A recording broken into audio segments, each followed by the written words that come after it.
Children's Hospital. For sponsorship and partnership, send an email to info@nigeriainfo.fm. I beg to differ. A tournament of champions. This is The Voice Note on 90.3 Nigeria Info. Let's talk. And corruption is not just about giving or taking money. Corruption is about not doing the right thing. And why are we corrupt? Because of lack of understanding. Because we do not understand that we don't need too much. Our wants may be too many, but our needs are very little.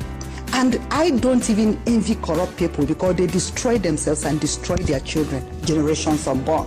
And when we look at the way we behave to ourselves and to this country, Nigeria, for which we have no other country that we can call our own, it's all because of bad attitude. That attitude of the past and even the present that we are saying through rebranding, we must change. If we don't change, nothing will change. If we don't change, we will not be able to achieve Vision 2020 because it's human beings that will work to actualize Vision 2020. Option.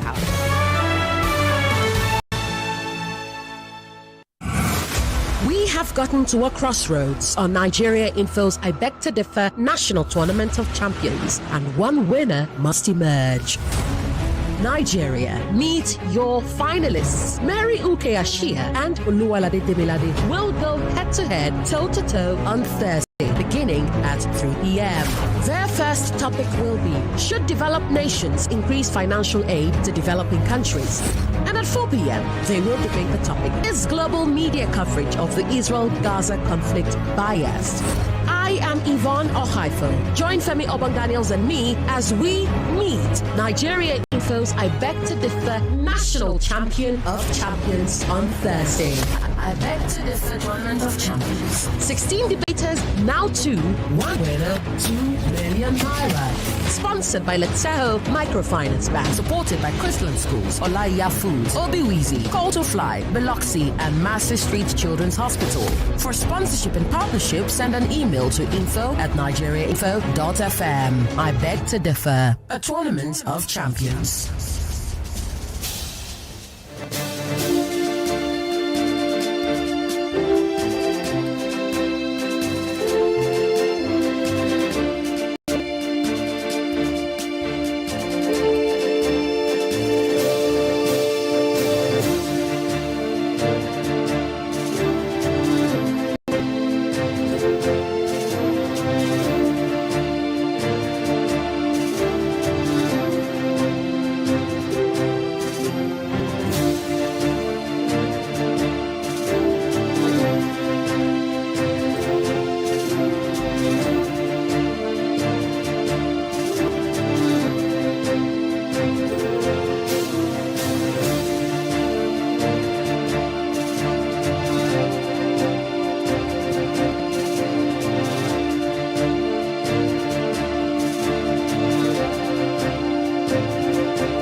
Twenty-two grueling debates.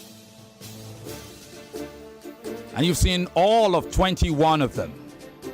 Today, the 22nd debate. A two-in-one debate, if you ask me. But one debate nonetheless. It's been that sort of a journey. We have come, we have seen, we have conquered, triumphed, and on occasion, well, we have fallen short. The same way everything ends. Winners and losers emerge. But in the final analysis, people reshaped, reformed, reforged to take on new challenges and an addition to what they like to call the curriculum vitae. And so today marks the culmination of a journey that has been as challenging as it has been enlightening. A journey that started nearly 3 weeks ago.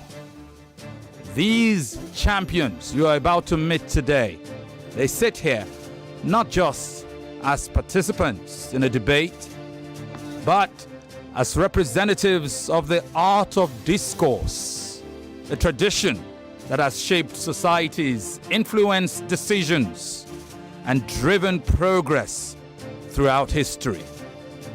This is it. This is the end. This is the grand finale of Nigeria Info's I Beg to Differ National Tournament of Champions. Today, the champion of champions will be crowned. Welcome, ladies and gentlemen, boys and girls, children of all ages. Remember, we are streaming live on Facebook and YouTube, where you can also catch the previous episodes of this tournament. Moreover, you could catch a replay of this tournament on Wazobia Max on Saturday. It's at 8:30 a.m. all the way to 10:30 a.m. I'm Femi Obong-Daniels, and for one last time this season in this Tournament of Champions, permit me the distinct honor, pleasure, and privilege of introducing a workhorse and a powerhouse, my indefatigable colleague, Yvonne Okhaifo. Thank you very much, Femi. Welcome, Nigeria. We will begin the tournament by appreciating the sponsor, Letseho Microfinance Bank. We are also appreciative of Chrisland Schools, Olaya Foods and Catering, Call to Fly, Biloxi, Massey Street, Children's Hospital, and of course, Obi Weezy. Thank you all so much for riding with us from the start of the tournament to the very end of the season. If you'd like to be a part of I Beg to Differ in the next season, then send an email to info@nigeriainfo.fm. That is info@nigeriainfo.fm. The new season commences with the commencement of the new school session. September is upon us, so the new season is upon us. A new array of bright young minds from across the country. If they are where they are, we will find them and we will bring them to you.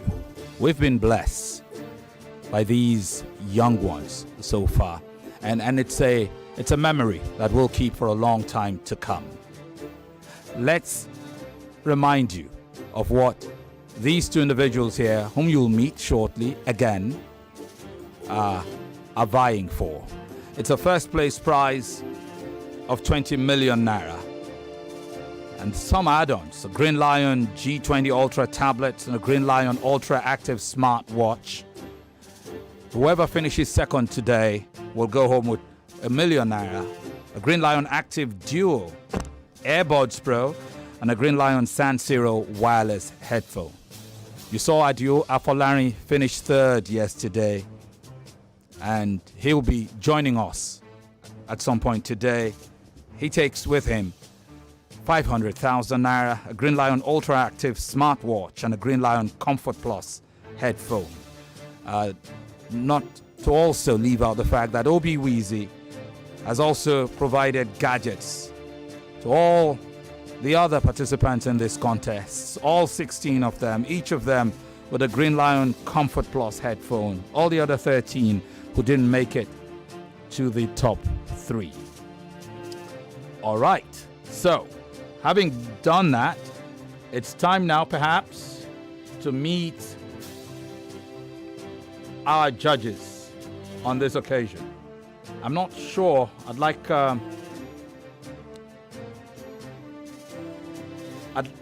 to have line of sight. I'd like to say thank you very much to our teams of content producers, engineers, and sound managers and all of that, who sweated and and given their all to make sure we have gotten here today. We thank you all. Abdul Salam, Babatunde, Faduju Olamide, Udueme Kenneth, Iwuji Samuel, Eledan Onyeka, and everybody else. Special thanks to for the journey so far to Gabriela Daniels and of course Emmanuel Elefizi Abimbola. Special thanks to Carl Orakwe. Special thanks to our programs director Prince Daniel Abuki, and big thanks to the hustling duo of our chief producer Sheriff Quadri and of course Yvonne Okhaifo, without whom we will not be here today. And that applies to everybody who continues to sacrifice for the contest.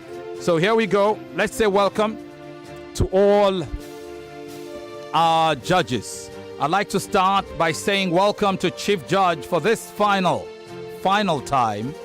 Their job will be 2-in-1 today because there are two contestants but two different debate topics. Make welcome to Dr. Chike Ngbadiche. He's the head of the Department of Communication, Media and Cultural Studies at the Pan-Atlantic University, Lagos, Nigeria. He is our Chief Judge. He's been our coordinator-in-chief in terms of the judging, and he's been more than that for this national finals. Also, when it mattered and when that was needed, he's helped us to upgrade our scoring, with more to come in the days ahead. Once again, do you want to do a fine wave? Yes, that's Dr. Chike. Amazing guy. Also, my own friend and brother and colleague, George Ufoma Egbamuno. He's the news manager, Cool FM, Wazobia FM, Nigeria Info, Kids FM. If there is an FM anywhere and there is news on it, it's Ufoma Egbamuno. Welcome, Ufoma. How are you? Fantastic guy. Fantastic guy. Also, make welcome to George Ama-Basi Akove, Program Officer at the Budget Foundation. Welcome, George Ama. And finally, say welcome to George Elizabeth Michael, Broadcast Professional, Learning Experience Designer. Thanks one more time, George Elizabeth. Appreciate it. Thanks for the wave. Our final judge is our addiction judge, Yvonne Okhaifo. But you already met her, so not much will change. Time now to meet our final contestants. Final contestants. Let me welcome first 15-year-old Oluwalade Demilade. He's an SS3 student of Lead Forte Gate College. This debate marks his 7th debate in the series. 7 times he'd gone on to debate before this. He's lost once. He's tasted defeat before. He's come back strong, and he's come all the way to this grand final. Demilade, welcome to the final debate. Thank you. It's a pleasure to see you again. Same to you. His opponent, 15 years of age, SS3 student of Wellspring College, Lagos. It's a 10th debate. From the 9 previous debates, he suffered 1 defeat. Both of these contestants have tasted defeat only once before. One of them will taste it a second time, inevitably, today. But please welcome Mary Uke Ashia. Hello, Mary. Welcome to the final. Thank you. Good. You've met your debaters. Now, let's do some house cleaning and get right to it. Absolutely. The debaters know the rules. They've known the rules for a while now. But they will, of course, get 3 minutes during each round of debate. And after this debate, both of them will switch sides. They will switch sides on the next topic. And this is where I will stop because they know the other rules already. Am I right? Mary? If you have questions, you Do might you as have well questions? ask them. Okay. All right. The topic for this hour is: should developed nations increase financial aid to developing countries? Earlier in the week, they picked their sides, the sides that they would debate today, and we're going to hear from them directly. I'll start with you, lady. Mary, what side will you argue?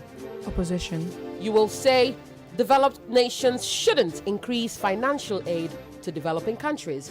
And Demilade will say developed nations should increase financial aid to developing countries.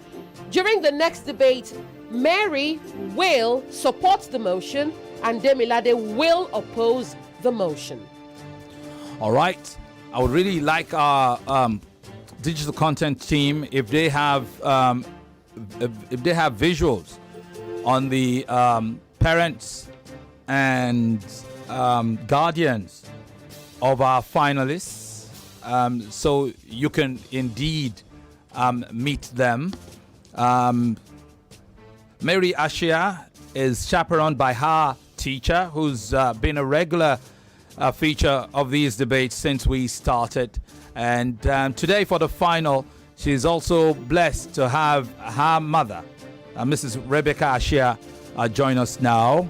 I'm hoping that our viewers at home who are following on the online broadcast will probably see Mrs. Ashia. Her opponent, Demilade, is chaperoned by his teacher, as usual, Miss Evaire, who's here, but is also blessed us and graced this occasion with the presence of his father, Mr. Oluwalade. So both contestants have a parent and a teacher for this final, which I am really happy about and pretty proud of.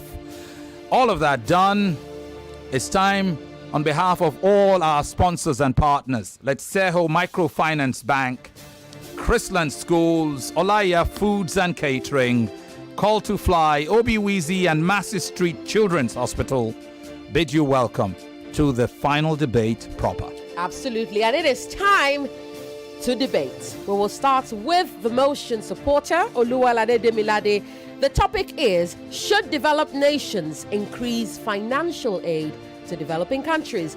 Demilade will get 3 minutes to open his argument. Demilade, it is time. Good day, Chairman, panel of judges, accurate timekeeper, my co-debater, ladies and gentlemen. My name is Demilade Oluwalade for the final time, and I'm here, second to final time.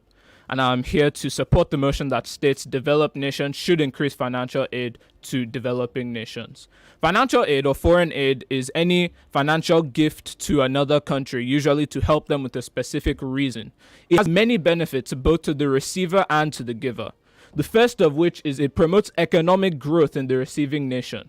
Of course, you know that the top five fastest growing countries in the world in 2024 have all received hundreds of millions or billions of dollars in financial aid. And the top one, Guyana, by far with 37% annual GDP growth rates, has used its around $200 million in financial aid annually to develop its oil industry. Second of all, financial aid improves bilateral trade between the giver and the receiver. Of course, the most prominent example is the US, the largest giver of any nation on earth, which maintains good relations with its top receiving states such as Ukraine, Israel, Egypt, and Ethiopia. Next, foreign aid attracts foreign direct investment from foreign private sectors. A study in South Asia in 2024 found a significant positive correlation between foreign aid and foreign direct investment. Next, foreign aid increases the amount of trade done between nations. A good example is Chile. Throughout the 1970s, it received around $200 million annually in today's money from the US, but they no longer need to do this. Why? Because they now enjoy a $50 billion trade relationship with the US that supported them in the past. Next, foreign aid improves the rights of women and other marginalized groups, but especially women.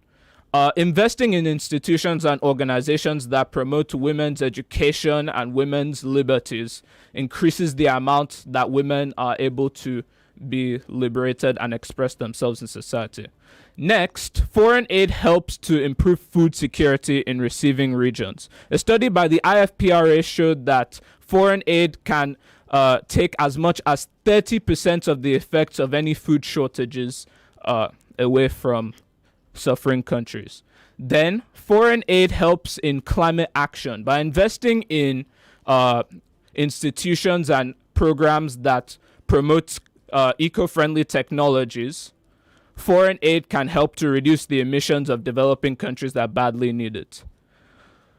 Eighth is the fact that foreign aid helps those with disabilities. Thank you. All right.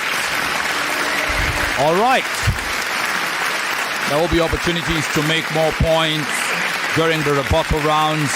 That's a reminder to both debaters.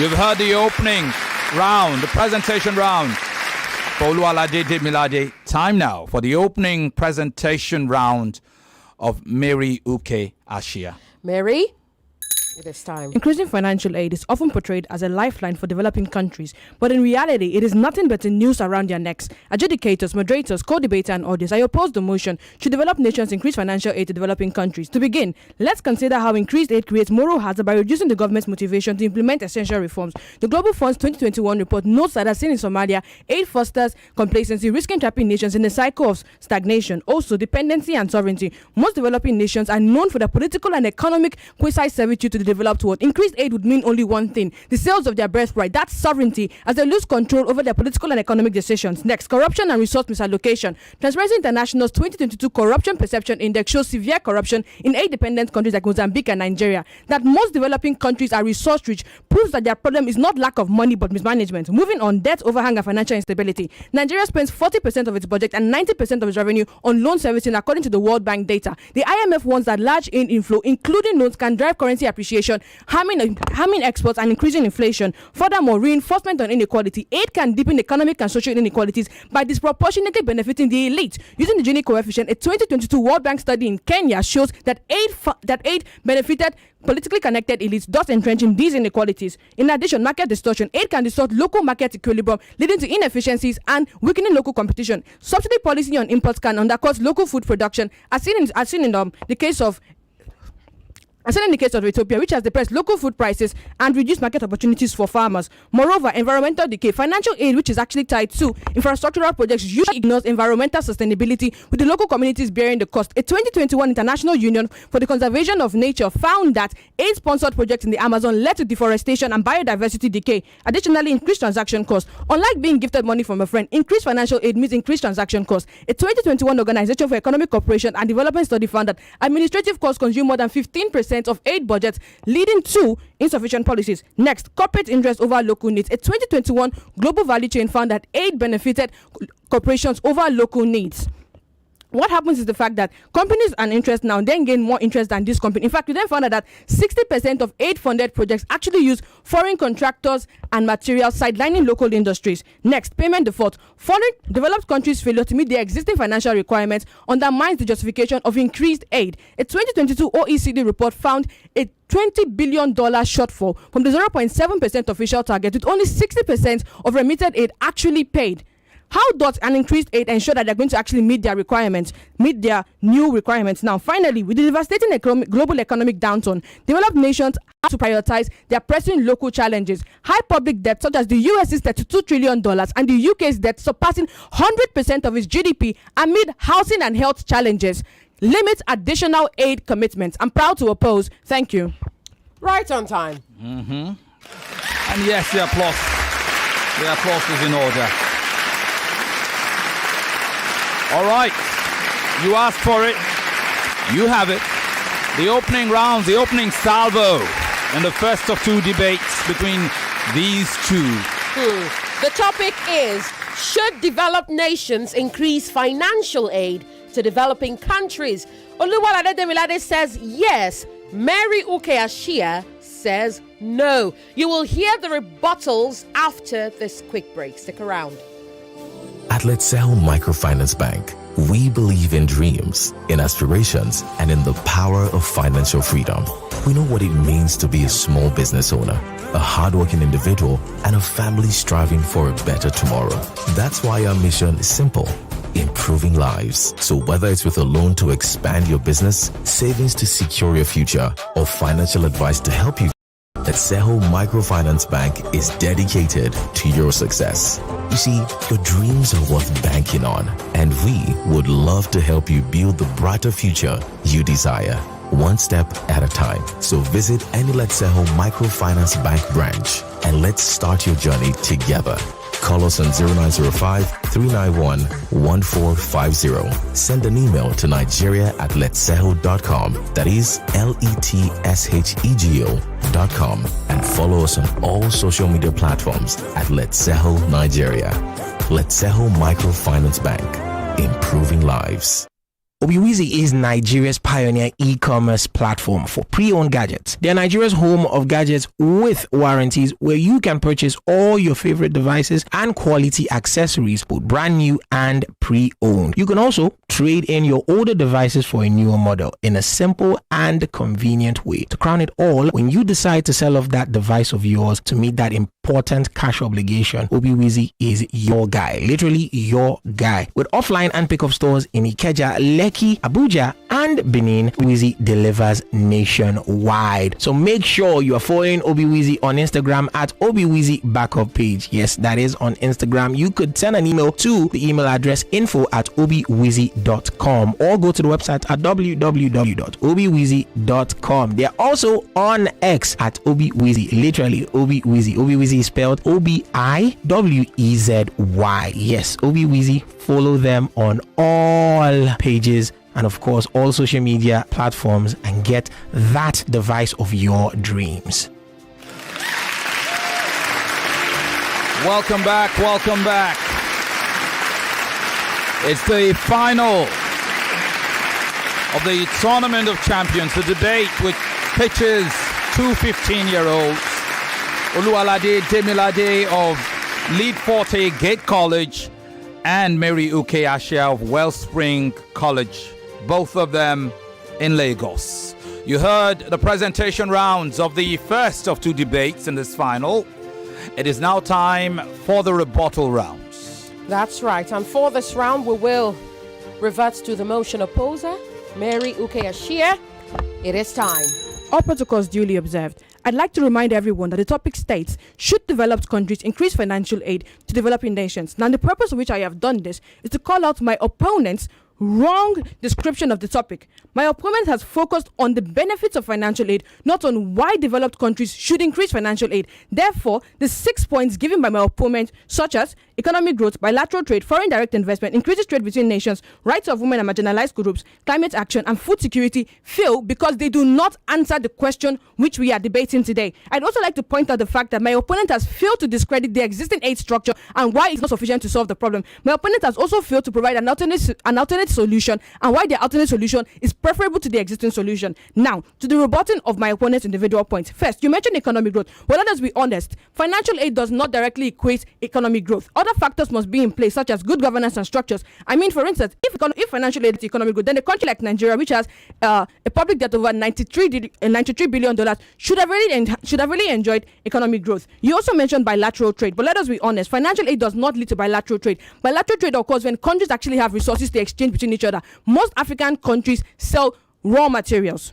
And let's be honest, most people these days, they don't need raw materials. What they need is actually things in technology, and most African countries do not have those things. You also mentioned foreign direct investment, assuming that by getting financial aid, that developing countries are immediately going to have foreign direct investment, but it doesn't work that way. Other factors must be in place. Good structures must be in place. A good government must be in place. If these structures are not in place, then it does not equate to foreign direct investment. You also mentioned increased trade between nations, citing the US's $50 billion trade with Chile. But then Chile's economic realities is 1 in 1,000, actually. That's an unrepresented sample. You're using one country to justify all the over 150 developing countries in the world. But all developing countries cannot be like Chile. I mean, look at Nigeria, for instance. We've received a lot of international trade. We've received a lot of financial aid from different countries around the world. But look at the condition we still find ourselves in. Next, you mentioned the rights of women and marginalized groups. Well, if that's true, a country like South Sudan, where they've also received financial aid, should have already had rights for the women, but they don't have that. In fact, financial aid does not just change the cultural values of a country, because when it does try to do that, then the citizens of that country are going to revolt against it. Next, you mentioned food security. You also mentioned the IFPRA, which is that a 30% effect of food shortage. But then we also saw the food aid situation in Ethiopia, which actually depressed local food prices and reduced market opportunities for local farmers. You assume that financial aid is going to be the brush hand solution for all the country's problems. But the fact is, financial aid is not the solution to all the problems, because necessary things such as good governance, good structures, strong institutions, and accountability must be in place for these things to actually work. Lastly, you mentioned climate action and how it helps to deal with climate emission. But let's be honest. Financial aid is not the brush, it's not just the direct solution to climate action. In order for these things to actually, thank you. All right. Let's give her a warm round of applause. Thank you very much. That is Mary Ashia's rebuttal. And now we switch to hear from Oluwalade Demilade as he rebuts points made by Mary. Absolutely. I was going to say Mary again. Demilade, beg your pardon. It is time. All protocols duly observed. I will be rebutting my opponent's points made in opposition of foreign aid to developing countries. And to begin with, I must address your ad hoc attack that you made in your rebuttal round, in which you said that stating the benefits of financial aid is not why we should give financial aid. What more do you need to say that you need to do something than its benefits? Moving on to the points that you made. You mentioned moral hazards, that financial aid can increase complacency, and as well as corruption and risk of default of loans and aid. All these things are just a result of misuse of financial aid rather than a problem with the financial aid itself. It's like saying that cars don't work because the person you gave them to is driving them backwards. It doesn't work like that. The financial aid itself has no problem. Then you mentioned loss of sovereignty, that nations that take financial aid lose their agency on the international market. But need I remind you that the President of America still has to listen to the PM of England or the President of France. Why? Because they depend on each other, even though they are powerful. And so this loss of sovereignty is really just an interconnection between the developed world and the developing world that benefits both parties. Then you mentioned debt overhang, which takes a large part of the revenue of developing countries. But financial aid is not debt. Financial aid is not loans. It is a free gift to these nations. So there is no debt that they're incurring over this. Then you mentioned that it expands inequality, but I would beg to differ. I would say that it promotes equality by increasing the amount of aid available to help those in need. And a lot of it is specifically intended for targeting those in need. Then you mentioned that it distorts the market. For example, you keep mentioning how importing food on aid decreases the revenue of farmers. But why should farmers get to have all the revenue at expense of a population that is suffering? So this financial aid, even though it harms some people's profits, it helps everyone in general in a typical utilitarian fashion. Then you mentioned environmental decay. But once again, it all depends on how you use it. And a lot of financial aid is used for improving the environment and improving environmentally friendly activity. Then you mentioned that the givers have problems of their own, such as debt or homelessness, that need to be solved. However, I would say that the opportunity cost of helping people that are literally starving to death may be better than the opportunity cost of building houses for already well-off individuals. Thank you. Thank you very much. So, round two of this first debate is down. Presentation and rebuttal rounds. Only one round left in this first debate. It will be the closing round. And you will hear more from these debaters right after this break. This is the grand finale of Nigeria Info's I Beg to Differ National Tournament of Champions. Well, ladies and gentlemen, if you are looking for a place to get yourself local delicacies at a very, very affordable rate, then look no further than Olaiya. Yes, your number one plug for local meals and delicacies is here. You can find Olaiya Foods at any of these locations. Olaiya is located at number 64B Emma Abimbola Street, Fola Oshibo in Lekki Phase 1, Lagos. You could call that restaurant for delivery at 0811-143-4031. You could also get Olaiya Foods in Victoria Island at number 67 Kufu Abayomi Street, Victoria Island, Lagos. Call 0808-712-6281 for your deliveries. You could also find Olaiya Foods in Surulere at number 109 Akerele Street in Surulere, Lagos. Call 0704-810-1214 for your deliveries. Or you could go to Ikeja and get yourself some Olaiya food at number 25 Adeniyi Jones Street, Ikeja, Lagos. Call for delivery at 0816-244-9233. Don't forget, Olaiya Foods is your number one plug for local meals and delicacies. At Let's Sell Microfinance Bank, we believe in dreams, in aspirations, and in the power of financial freedom. We know what it means to be a small business owner, a hardworking individual, and a family striving for a better tomorrow. That's why our mission is simple: improving lives. So whether it's with a loan to expand your business, savings to secure your future, or financial advice to help you grow, Let's Sell Microfinance Bank is dedicated to your success. You see, your dreams are worth banking on, and we would love to help you build the brighter future you desire, one step at a time. So visit any Let's Sell Microfinance Bank branch and let's start your journey together. Call us on 0905-391-1450. Send an email to nigeria@letshego.com. That is LETSHEGO.com. Follow us on all social media platforms at Let's Sell Nigeria. Let's Sell Microfinance Bank, improving lives. Welcome back. It's the final debate in the series, the National Tournament of Champions. It pits Oluwalade Demilade of Lead Forte Gate College up against Mary Uke Ashia of Wellspring College, both in Lagos. You've heard their presentation and rebuttal rounds, and we're getting set now to hear their closing rounds. As a quick reminder, remember, we're streaming live on Facebook and YouTube. You want to join our live stream right away. You also get a chance to vote for your preferred debater on the day on X. That's on Nigeria Info FM handle. Yes, vote for your preferred debater. And you also get to vote on our YouTube. Just look for Nigeria Info. Check out the video and do go ahead to vote. Special thanks to our judges. Remember, we are fact-checking these students as it goes, and the judges are noting the fact-checking in the judges group as it lands. Okay, so you may make a point, but it may be fact-checked for accuracy. Okay, and when accuracy is lacking, it will be pointed out to you as we go. Okay.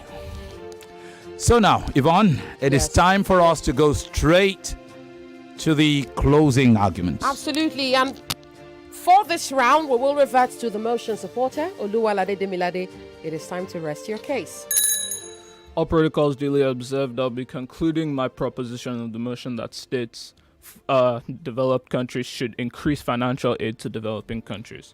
To begin with, financial aid to developing countries can help to combat terrorism in ways other than sheer force. Did you know that the third largest recipient of U.S. aid is Afghanistan? Why is this? In the words of George Bush himself, we fight poverty because hope is an answer to terror. By increasing the well-being and education of people around the world that are prone to terrorist organizations, you increase their resistance to being swayed by evil organizations that may use them for political disruption. Next is the achievement of sustainable development goals. The UN has warned that it will take around $3 trillion in aid or other means to fulfill sustainable development goals in time in the developing world. And most of this money may need to come from financial aid directly from those who are able to give it, rather than countries that are already struggling. Next, financial aid can serve as a form of repayment of what is owed to many developing countries. As we all know, many countries are in the way that they are, in part because of colonialism, where European countries robbed them of their resources and their potential. It should come as no surprise then that Nigeria is the largest peacetime benefactor of British foreign aid, or that Cote d'Ivoire is the largest benefactor of French foreign aid. Then foreign aid can help in relief of crises in developing countries. The best example in recent time was the COVID-19 pandemic, wherein a lot of developed nations around the world teamed up to distribute vaccines and other supplies to countries that needed it the most. Otherwise, COVID-19 would proliferate with free reign. Finally, many people incorrectly think that donor fatigue is going to affect the supply of foreign aid. However, a study from the OECD found that 70% of the citizens of member nations still support increasing foreign aid to other nations. In the 21st century, we no longer live in a world where it is a zero-sum game. My benefit is your benefit. Their benefit is our benefit. Thank you. Right on time. No doubt. Do not hesitate to applaud. Thank you so very much. So, Demilade Oluwalade closes his argument for this first of two final debates. Absolutely. But this debate is not over, not even this part, because Mary is yet to rest her case. And Mary will do so now. All protocols duly observed. This debate is on why financial aid should be increased to developing countries, not why financial aid should be provided. Until the government team is able to convincingly justify this increase, then this debate cannot be won. First, impact on innovation and technology transfer. Developing countries are already struggling in research and development and technological innovation. What happens with financial aid that is conditional on talent exportation? The outcomes are obvious in Mozambique and Haiti. It reduces local tech investment, stunts self-sustaining technology, and limits global competitiveness. Also, aid ineffectiveness in long-term development. Increased aid often fails to support long-term development due to unsustainable models and misalignment with local goals. For example, aid in Malawi and Zambia created economic imbalances and missed local development strategies, hindering sustainable progress. Next, undermine local governance and institutions, with 40% of aid going to international entities bypassing national structures. According to the 2021 Global Fund report, essential local structures and institutions are crippled with negative local governance impact. Moving on, social and cultural impact. Most financial aid packages come with conditionalities that require recipient countries to adopt certain policies, often aligned with the donors' cultural values. We witnessed the LGBTQ controversy that greeted Nigeria's $150 billion Samoan loan deal, and how many Nigerians kicked against it. Furthermore, aid inefficiency in allocation. Increased aid results in complex delivery system and fragmented allocation processes. The World Bank corroborated a 2022 OECD report which argues that fragmented aid flows leading to overlap and poor coordination can be addressed by fixing inefficiencies, not aid in increments. In addition, economic hitman tactics. Increased aid furthers economic hitman tactics where aid is used to exploit developing countries for donor benefits. The World Bank's 2022 study shows that increased financial aid will reinforce manipulative donor policies, undermining genuine progress. Moreover, improving existing mechanisms. Rather than increasing financial aid, the existing aid mechanism could be improved through enhanced monitoring with a strong evaluative framework like the Global Fund's comprehensive monitoring adapted for this. As shown in the 2022 OECD report, better results can be achieved with the current aid status. Additionally, alternative funding mechanisms. Funding mechanisms like impact bonds offer more sustainable solutions, as demonstrated in the UK's social impact bond initiatives. Finally, alternate solution. It's obvious that financial aid itself, let alone increments, exacerbates entrenched problems. It's time for a new solution: collaborative trade. Vietnam's foreign direct investment in Africa has created over 3 million jobs and boosted their GDP by 4% annually, leading to sustainable development and self-sufficiency. Adjudicators, what developing countries need are not handouts or their increments. What developing countries need are the opportunities to stand on their own feet, build resilient economies, and assert their sovereignty. And the motion remains: should developed nations increase financial aid to developing countries, and not should developed nations provide financial aid to developing countries? And until this question is answered, then this debate cannot be won. Thank you. So it is done. It's only the first half. The second half will come later, and these young debaters can begin to prep their minds for the very second debate today. We'd like to say thank you to you for following through.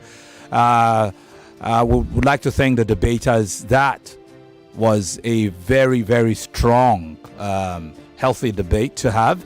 The judges are deciding, and we'll let you know how it goes in just a bit. Also would also look at diction related things to note for. Infractions will incur some measure of deductions. It's an inevitability that you are going to have to face, but at the end of the day, we're happy you had a great debate, and we'll know how it goes. For those who may be joining this for the first time, there are two debates. It is very possible that one of these debaters will win one of the debates while the other takes the other. But one thing that will matter will be the scoring, how they score, how they marshal their points and all of that, because at the end, we'll bring both results together and declare a winner. That said, we'll take a quick break. When we come right back from this break, perhaps we'll begin to look at how they fared in this first debate. I would suggest perhaps, just going straight into the next debate so as not to, disorient the debaters. All right. I think we should give them some time, yes. Just a little time. So, absolutely. We're not giving you your results yet. No. So you're going to take a few minutes. Let's give them a few minutes. Try to move away from this first debate and onto the second debate. We'll take a break and we'll be right back. For nearly 5 decades, Chrisland has been unwavering in its commitment to advancing humanity through quality all-round education, dedicated service, and setting a benchmark in the educational sector. Chrisland has been dedicated to nurturing young minds, shaping futures, and fostering a culture of excellence. With 6 nursery and primary schools, as well as 6 secondary schools and a 6th form college, as well as a university to go with it, Chrisland remains a prominent educational conglomerate in Nigeria. Our schools are strategically located in safe and conducive environments in Lagos as well as Abuja. You have the Chrisland Nursery School in VGC, the Chrisland Primary School inside VGC also, the Chrisland School in the Festac area, yes, and of course the Chrisland Ladipo Oluwalade location in Ikeja. There's also Chrisland in Lekki, Lagos, yes. There's also Chrisland in Okbebi, and the 6 secondary schools are of course Chrisland High School Ikeja, Chrisland High School VGC, Chrisland High School Festac area, and also Chrisland High School Lekki. There's also the Chrisland School in Abuja, as well as the Chrisland High School in Abuja as well, located at Cadastral Zone C10, Wumba District of Apo Mechanical Village in Abuja. There's also the Chrisland School in Katampe, Abuja. Find that at number 5 Samuel Oladele Crescent by Gishiri bus stop opposite Nikon Junction, Katampe District, inside the FCT Abuja. For parents who require a safe and conducive boarding school for their children, our fully equipped boarding colleges are situated in serene and safe environments in Lagos and Abuja will give them just the home away from home experience that they are seeking. These schools are of course Chrisland College Idimu, Chrisland College Katampe Abuja, and also you could visit the 6th form college, that is Chrisland Pre-Degree College at number 4 Olubumi Owa Street off Admiral Way, Lekki, Phase 1, Lagos. Let your word be part of a legacy built on excellence. For further details and inquiries, visit our website at www.chrislandschools.com or call 0906 313 5545 844. Or follow or like on social media on any of these platforms. On Facebook, it is Chrisland Schools, literally Chrisland Schools. On Instagram, it is at Chrisland Insta. On YouTube, it is Chrisland Schools, and on X it is Chrisland Info. On LinkedIn it is Chrisland Schools, and on Threads it is Chrisland Insta. Chrisland Schools, show forth the light. And it will go head-to-head, toe-to-toe on Thursday, beginning at 3 p.m. Their first topic will be, should developed nations increase financial aid to developing countries? And at 4 p.m., they will debate the topic, is global media coverage of Israel-Gaza conflict biased? I am Yvonne Okhaifo. Join Femi, Obong-Daniels and me as we meet Nigeria Info's I Beg to Differ National Champion of Champions on Thursday. I Beg to Differ Tournament of Champions. 16 debaters, now 2, 1 winner, 2 million naira. Sponsored by Letseho Microfinance Bank. Supported by Chrisland Schools, Olaiya Foods, Obiwizi, Call to Fly, Biloxi, and Master Street Children's Hospital. For sponsorship and partnership, send an email to info@nigeriainfo.fm. I Beg to Differ, a tournament of champions. It's my so clean, new and improved. It's my so clean, refill powder that dissolves easily. It's my so clean, foams faster, 2 times cleaning power. It's my so clean, little cars along the way.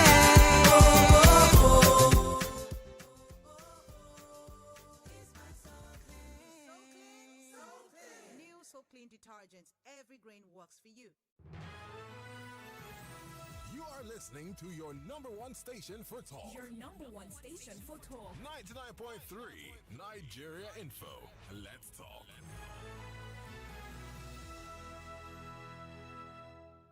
At Letseho Microfinance Bank, we believe in dreams, in aspirations, and in the power of financial freedom. We know what it means to be a small business owner, a hardworking individual, and a family striving for a better tomorrow. That's why our mission is simple: improving lives. So whether it's with a loan to expand your business, savings to secure your future, or financial advice to help you grow, Letseho Microfinance Bank is dedicated to your success. You see, your dreams are worth banking on, and we would love to help you build the brighter future you desire, one step at a time. So visit any Letseho Microfinance Bank branch and let's start your journey together. Call us on 0905-391-1450. Send an email to nigeria@letseho.com. That is LETSHEGO.com. And follow us on all social media platforms at Letseho Nigeria. Letseho Microfinance Bank, improving lives. Obiwizi is Nigeria's pioneer e-commerce platform for pre-owned gadgets. They are Nigeria's home of gadgets with warranties, where you can purchase all your favorite devices and quality accessories, both brand new and pre-owned. You can also trade in your older devices for a newer model in a simple and convenient way. To crown it all, when you decide to sell off that device of yours to meet that important cash obligation, Obiwizi is your guy, literally your guy. With offline and pickup stores in Ikeja, Lekki, Abuja, and Benin, Obiwizi delivers nationwide. So make sure you are following Obiwizi on Instagram at Obiwizi Backup Page. Yes, that is on Instagram. You could send an email to the email address info@obiwizi.com or go to the website at www.obiwizi.com. They are also on X at Obiwizi, literally Obiwizi. Obiwizi is spelled Obiwezi. Yes, Obiwizi. Follow them on all pages and of course all social media platforms and get that device of your dreams.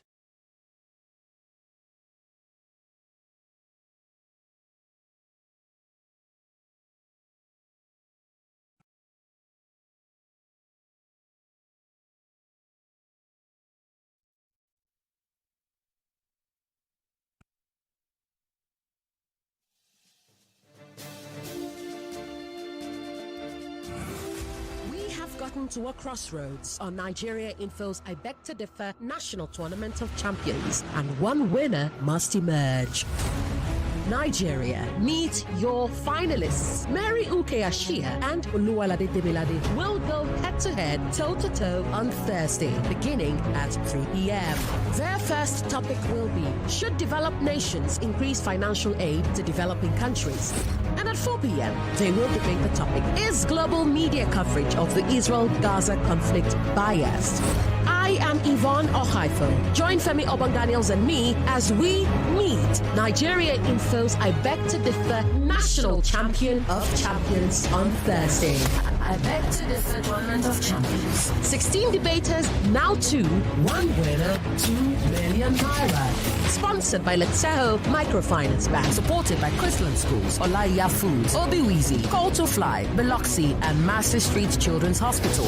For sponsorship and partnership, send an email to info@nigeriainfo.fm. I Beg to Differ, a tournament of champions.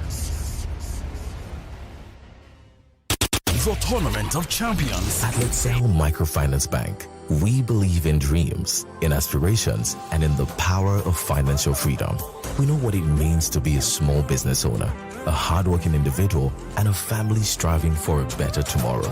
That's why our mission is simple: improving lives. So whether it's with a loan to expand your business, savings to secure your future, or financial advice to help you grow, Letseho Microfinance Bank is dedicated to your success. You see, your dreams are worth banking on, and we would love to help you build the brighter future you desire, one step at a time. So visit any Letseho Microfinance Bank branch and let's start your journey together.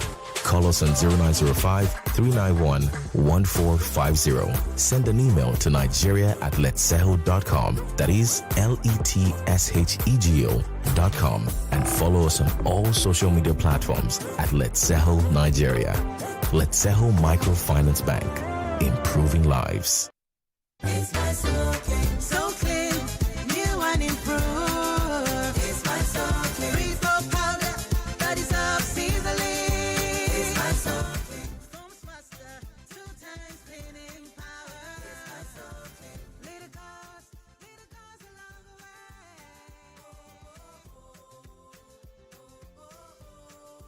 It's my so clean. So clean. New so clean detergents. Every grain works for you.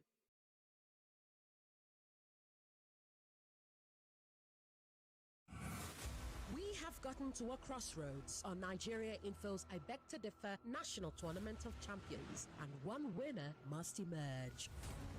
Nigeria, meet your finalists. Mary Ashia and Oluwalade Demilade will go head-to-head, toe-to-toe on Thursday, beginning at 3 p.m.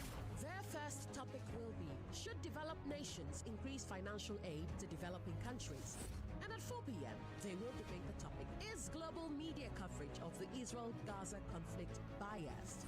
I am Yvonne Okhaifo. Join Femi, Obong-Daniels and me as we meet Nigeria Info's I Beg to Differ National Champion of Champions on Thursday. I Beg to Differ Tournament of Champions. 16 debaters, now 2, 1 winner, 2 million naira. Sponsored by Letseho Microfinance Bank. Supported by Chrisland Schools, Olaiya Foods, Obiwizi, Call to Fly, Biloxi, and Master Street Children's Hospital. For sponsorship and partnership, send an email to info@nigeriainfo.fm. I Beg to Differ, a tournament of champions.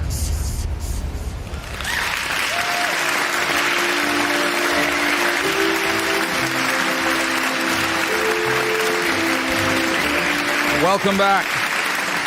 It's the grand finale of Nigeria Info's I Beg to Differ Students Debate National Tournament of Champions. Today, we crown the champion of champions in the series. Remember, we're streaming live on Facebook and YouTube. You can also get to catch the previous episodes of this tournament. We've had 22 debates so far. And this 22nd debate is actually 2 in 1. So if we're going to take it and face value, it will be 23 debated topics, but 22 debates nonetheless. All right. Also, remember, you can follow this game. There'll be a transmission of this debate on Saturday, as well as others. Saturday, 8 a.m. to 10 a.m. on Wazobia Max TV. 8 a.m. Saturday. You can catch these adorable young debaters right there.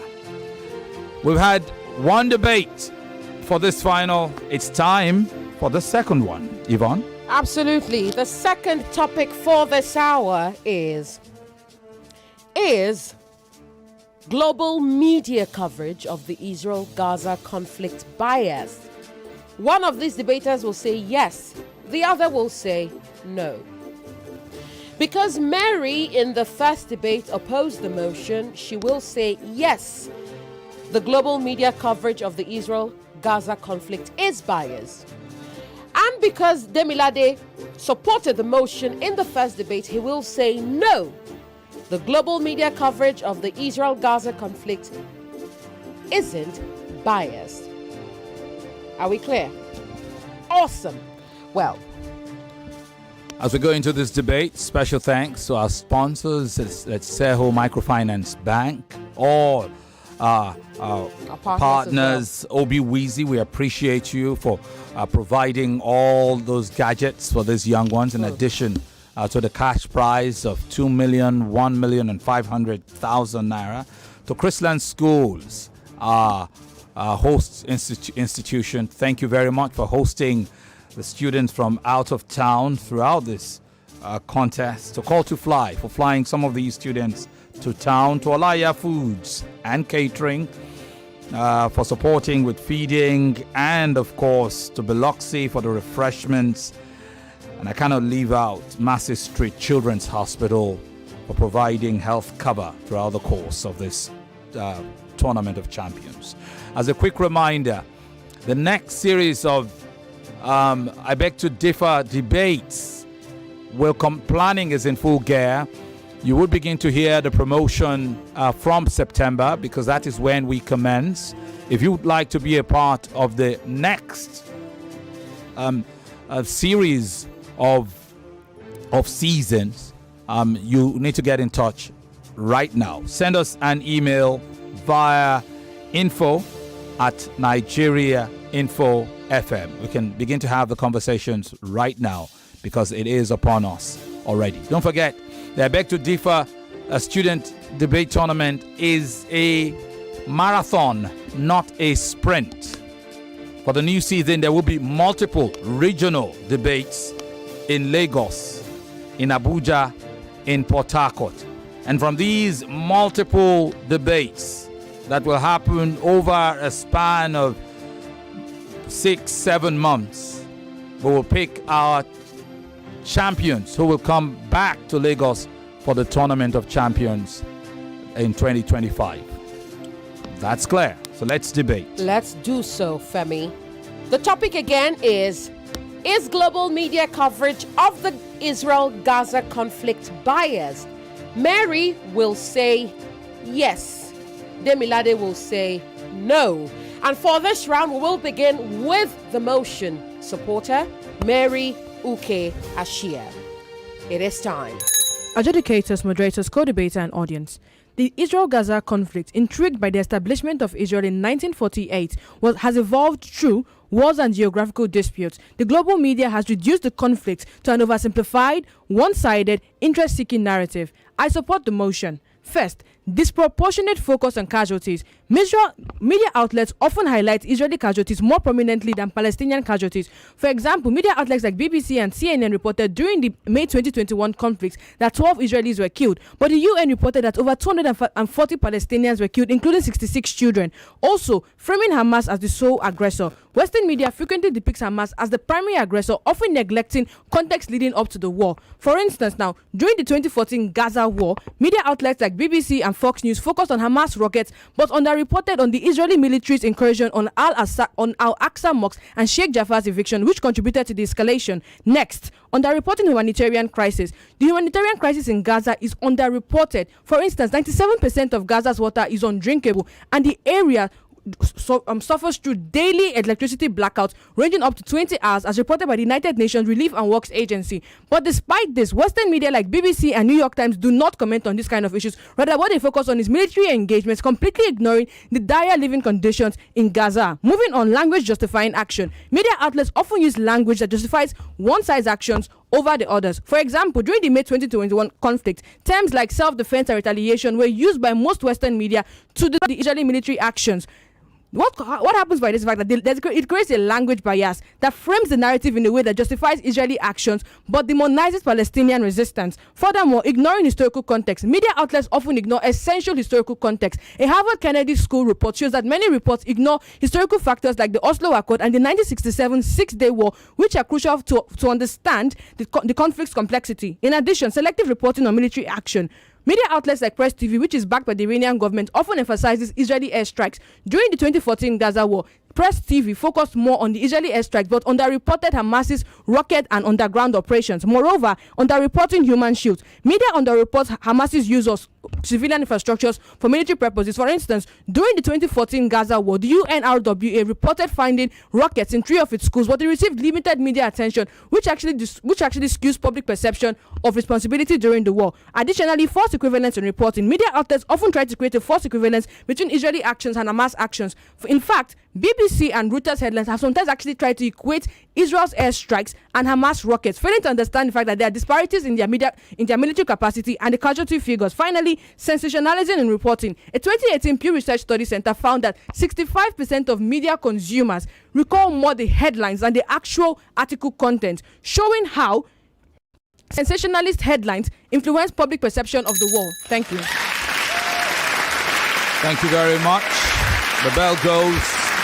And that's the opening round for the motion supporter, Mary Uke Ashia. And now to the opposer we go. His name is Demilade Oluwalade. Demilade Oluwalade, it is time. Good day, Chairman, panel of judges, accurate timekeeper, my co-debater, ladies and gentlemen. My name is Demilade Oluwalade, and today I'll be opposing the motion that states the global media coverage of the war in Gaza is biased. Many people have accused the general media worldwide of being biased either to Israel, or to Palestine. Sometimes a single individual is accused of both, but I am here to tell you that the reporting in Gaza globally is balanced. First of all, the amount of sources for each side of the conflict is balanced. According to a study in 2023, 60% of sources show neutrality in the conflict, 20% support Israel, and 20% support Palestine. These biases tend to cancel each other out and give the average reader a holistic experience. Then there's the fact that they cover different perspectives of the war. Of course, journalists both go to Israel for their full picture, whether or not to support Israel's narrative, and go to Palestine to get their full perspective, whether or not to support their narrative. These, in conjunction, mean that the full picture of everyone's opinions and everyone's feelings is captured, as opposed to something like the Ukrainian conflict, where most reporters only focus on the Ukrainian perspective. Then there is the presence of media watchdogs. Certain organizations exist as in an entirety to ensure that media companies, especially large ones, are kept in line, and they call out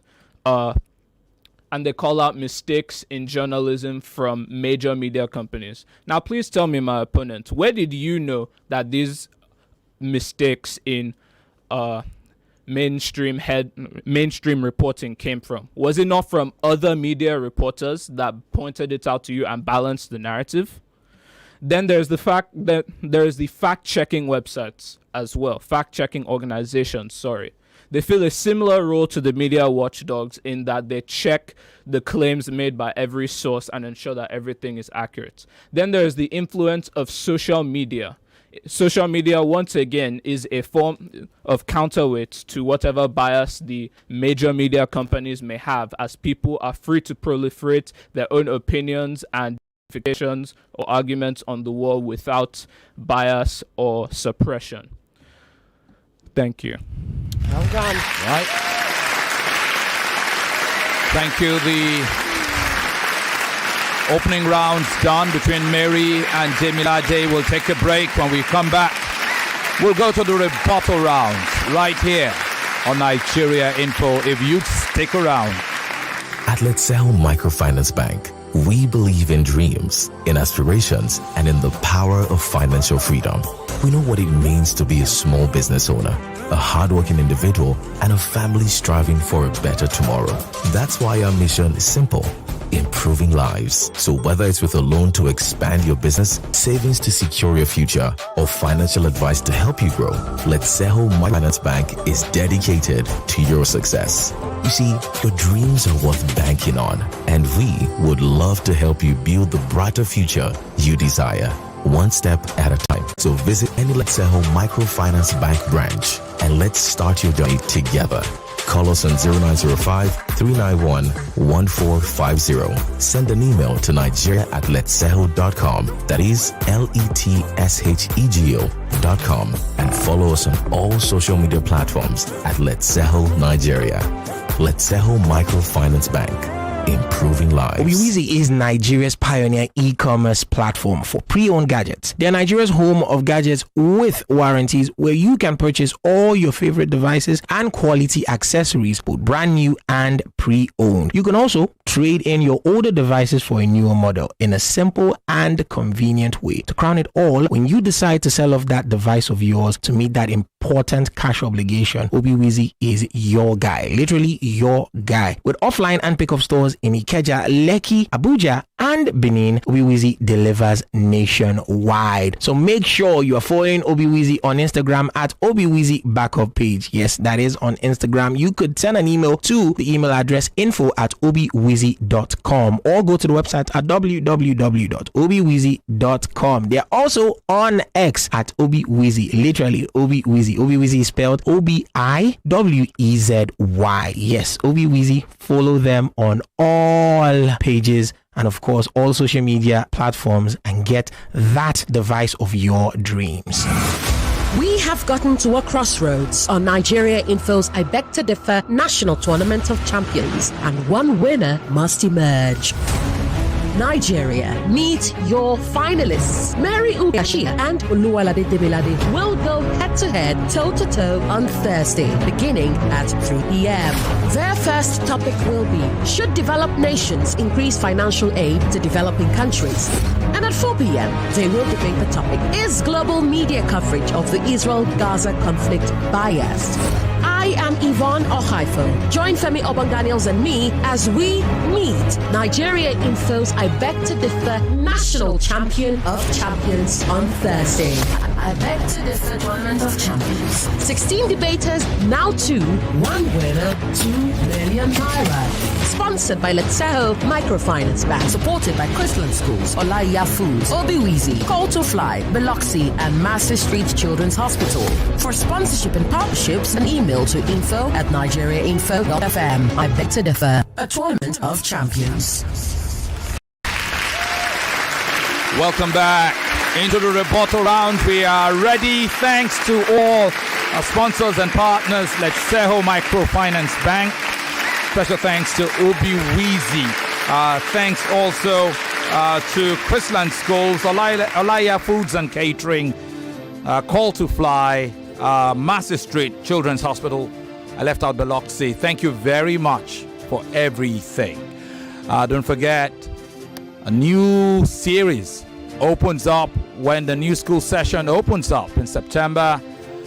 We need to get talking now if you'd like to be a part of these regional and national debates. So, to the rebuttal rounds we go. In this topic, where a question is posed, is global media coverage of the Israel-Gaza conflict biased? Yes or no? Well, let's hear these two debaters rebut their opening rounds. Yes, and now we will revert to Oluwalade Demilade, who is opposing the motion. Demilade, it is time. All protocols duly observed. I will be refuting my opponent's points made in proposition of the motion. that states the war in Gaza is covered with bias. First of all, you mentioned that casualties are disproportionately covered in the media. However, where did you get this information from? Was it not the same media that told you? And of course, it's almost impossible to get very accurate numbers, as the two belligerents in this war are the people keeping track of casualties on both sides. But journalists always have to do their best to ensure that accurate information is given. Then you mentioned that the media paints Hamas as the sole aggressor in all conflicts. However, this isn't quite accurate, as many people hold the opinion, thanks to the media they consume, that Israel is the aggressor and the oppressor in this situation.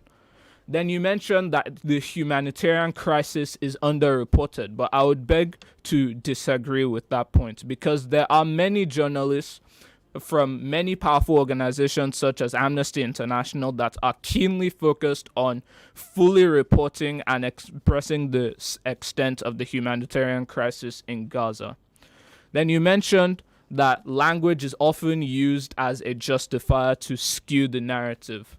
However, like I mentioned in my opening, there are organizations that keep these in check. And when media companies are called out for this, maybe they made a mistake or someone was trying to be malicious, they usually apologize and rectify the mistake. Then you mentioned that they keep ignoring history. But where did you learn this history? Again, it is from the media, whatever media you consume, whether major or minor. Then you mentioned that reporting is often selective. However, reporting is all, like I said in my opening once again, reporting is done on both sides because both sides have fierce opposition and resistance equally. So it has the effect of giving reporting a diverse and unbiased view. Then you mentioned that the use of human shield is underreported, but I and the Israeli Defense Force would beg to differ on that. Then you mentioned that media make false equivalence between the actions of Hamas and the actions of the IDF. However, I do not think that this is the objective. However, in contrast, they clearly specify that the IDF's objective in Gaza is to eliminate Hamas as a terrorist group. Then you mentioned sensationalization of the conflict in headlines. However, once again, there is equal sensationalization on both sides that ends up balancing the story for anyone that is not already a fanatic. Thank you. Right on time. Most certainly. All right. Thank you very, very much. We'll now go to the motion opposer, the motion supporter, who will give her rebuttals of her opponent. Mary? All protocols duly observed. My opponents believe that the general media is neutral, would only exist in a utopian world. But in the real world, interests are driven by passion, love and power, even in global media coverage. If it were true, why is it that we have one media outlet describing one group as a freedom fighter and another media outlet describing that same group as a terrorist group? The existence of such validates the existence of bias in global media coverage of the Israel-Gaza conflict. Your first point is the amount of resources, the amount of sources is balanced. But I'd like to ask, when has number determined impact? The fact that they have 20%, 60%, it doesn't determine the impact of these actions. Rather, one person's words can affect an entire nation's actions. Next, you mentioned different perspectives of the war with journalists going to these particular areas. But then you forget the fact that there's embedded journalist bias. You don't expect a journalist who is in the Israeli base to tell you news that is against the Israeli nation. You don't even expect a journalist in Palestine to tell you any news that's going to be against Palestine's beliefs. Next, you mentioned media watchdogs. Well, these media watchdogs come after the news has already been presented. So the bias already exists. People already hear this news. We're not actually saying, well, okay, you now expect us to now believe that, okay, because there are actions after the bias has existed, that it is not biased. But then we are asking the question on, inherently, is global media coverage of the Israel-Gaza conflict biased? And you haven't answered that question for media watchdogs or fact-checking organizations. Why? Because these actions come after the bias has been conducted, after the bias has been carried out, which means that you actually accept our point that the global media coverage of the Israel-Gaza conflict is biased. Because if it wasn't biased, why do we have fact-checking organizations? Why do we have media watchdogs? Finally, you mentioned social media, how social media helps to get diverse viewpoints. But in reality, social media has created echo chambers. For instance, during the May 2021 conflict, we actually noticed a situation in which social media created echo chambers, in the sense that pro-Palestinian groups stay together, pro-Israeli groups stay together. You don't actually see them intersecting with each other. Rather, they stayed separately, and then it reinforced existing biases. If there's one thing we have to accept is this: you would want us to assume that two wrongs make a right. That because of the fact that there's bias on both sides, that it just equates to each other and then makes it right. But the fact that there is bias on both sides proves our point that global media coverage of the Israel-Gaza conflict inherently is biased. In fact, you also mentioned, you now say that both sides have a similar agenda because of the fact that, now let's look at it concisely. Now, we've got CNN and we've got Fox News. CNN is more liberal and Fox News is more conservative. You don't assume that, because CNN is liberal and they present news from the liberal perspective and Fox News is conservative and presents news from the conservative perspective, that there are two reporting of the news now makes the issue balanced. But it doesn't. They are not equal coefficients. They are not in any way or form, because they do not equate to each other. The fact that they now present biased media based on their own agenda, based on perspective, proves our point that global media coverage of the Israel-Gaza conflict is biased. Thank you. Right on time as well. Brilliant rebuttal rounds on both sides. And now it's down to the closing. Remember, this is the second of two debates to ascertain the tournament's champion of champions. You can vote. Go to X. Search for Nigeria Info. Nigeria Info on X. And you'll see the poll. I'm sure it will be pinned to the top. Nigeria Info FM. And don't forget to, you can also vote on our YouTube live stream. We're live streaming this on both YouTube and Facebook. But the voting platform will be on YouTube and X.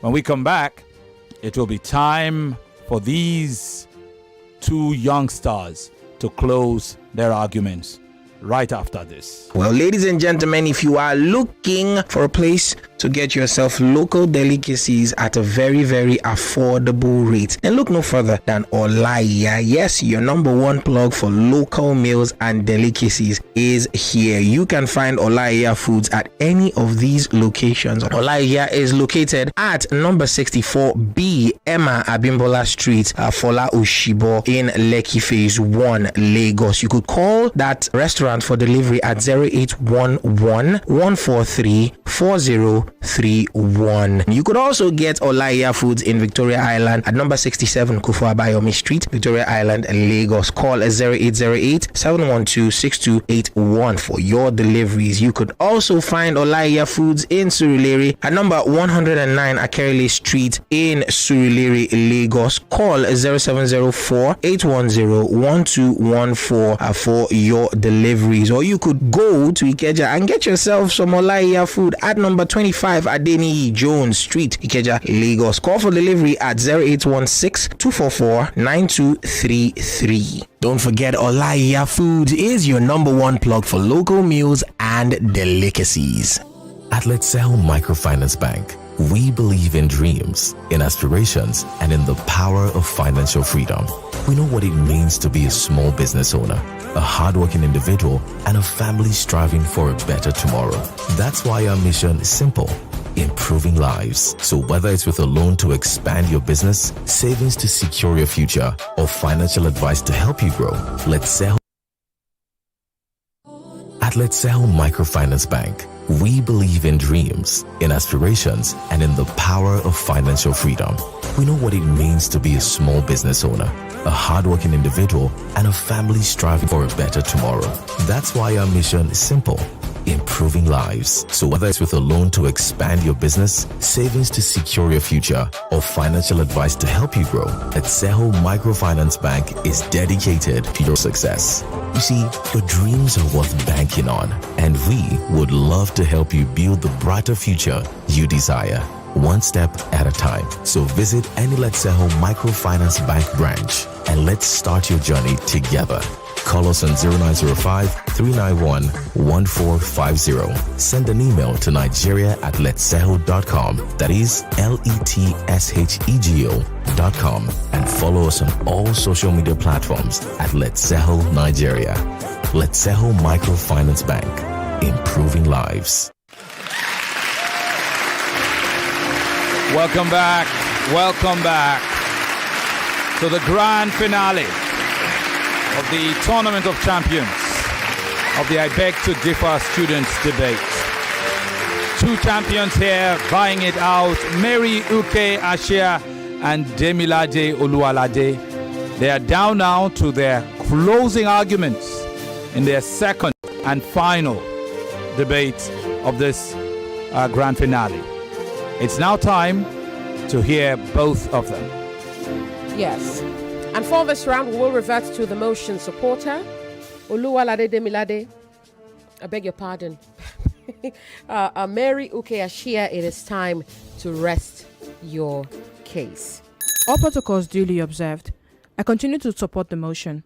And my points here are, first, emphasizing Palestinian victimhood. One thing that media outlets do is that sometimes they tend to focus more on the Palestinian humanitarian crisis.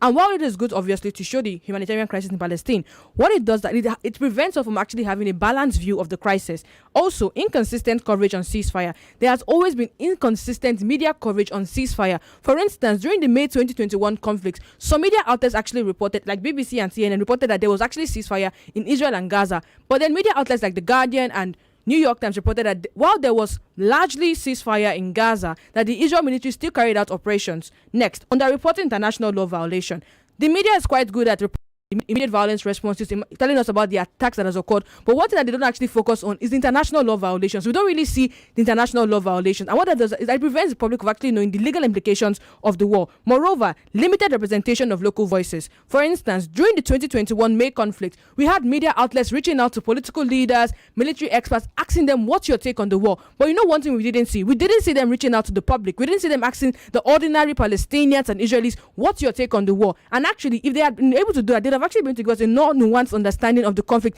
telling us how average Palestinians and Israelis are living their daily lives, not on just the political sphere of the event. Furthermore, the influence of pro-Palestinian groups. Pro-Palestinian groups actually exert their influence in countries in Europe and the Middle Eastern countries.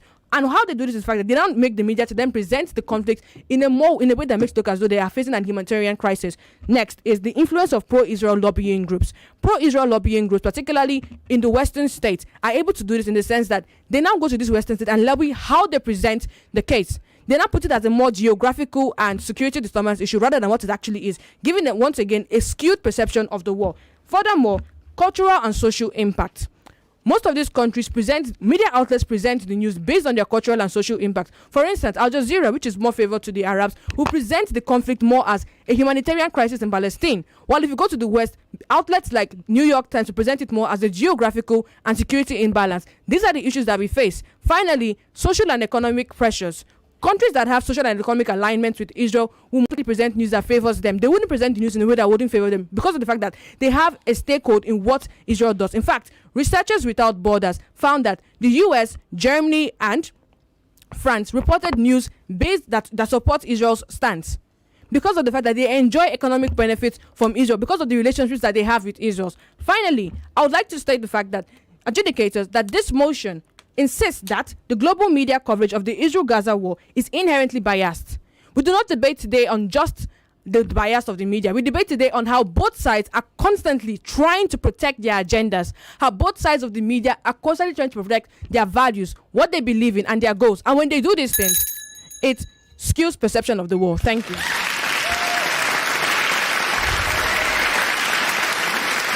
All right. And so the final debate of the final contest in this series, the Tournament of Champions, finally rests. Thank you, Mary Uke Ashia, for your part in it. Thank you, Demilade Oluwalade, for your part in it. You both have been brilliant, and you've played your part. Unfortunately, one of the two of you will have to win. Demilade hasn't rested his. He hasn't? No, he hasn't. Good Lord, I went ahead of myself. Yeah. Aye. Pardon Demilade, me, Demilade. Take as much time. In my head, guess we my mind has gone. You debaters have done us in. It was you who did it. You know that mistake you made. I went to Demilade. My brain had recorded my that. own brain has been fried in this debate. I can't imagine what they've had to let me walk that back. Forgive me, Nigeria. It is not over. It isn't over, certainly. Demilade has yet to close his argument. I will give him that opportunity now. Absolutely. Demilade, please. You have 3 minutes.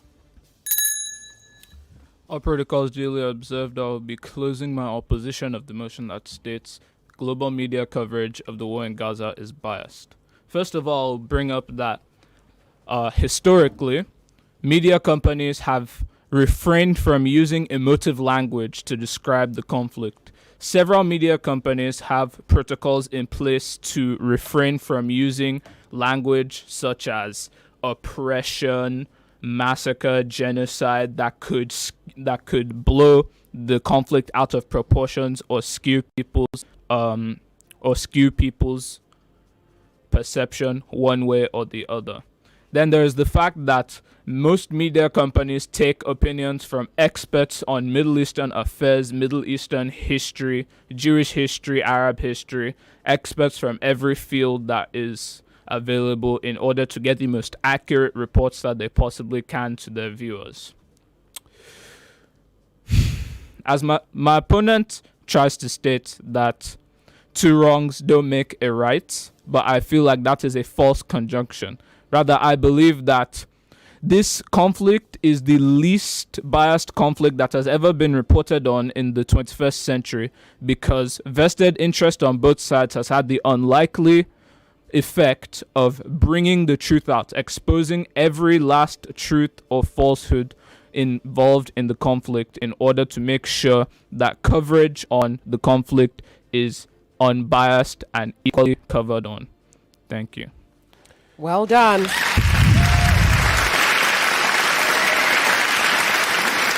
All right, thank you very much. It finally ends.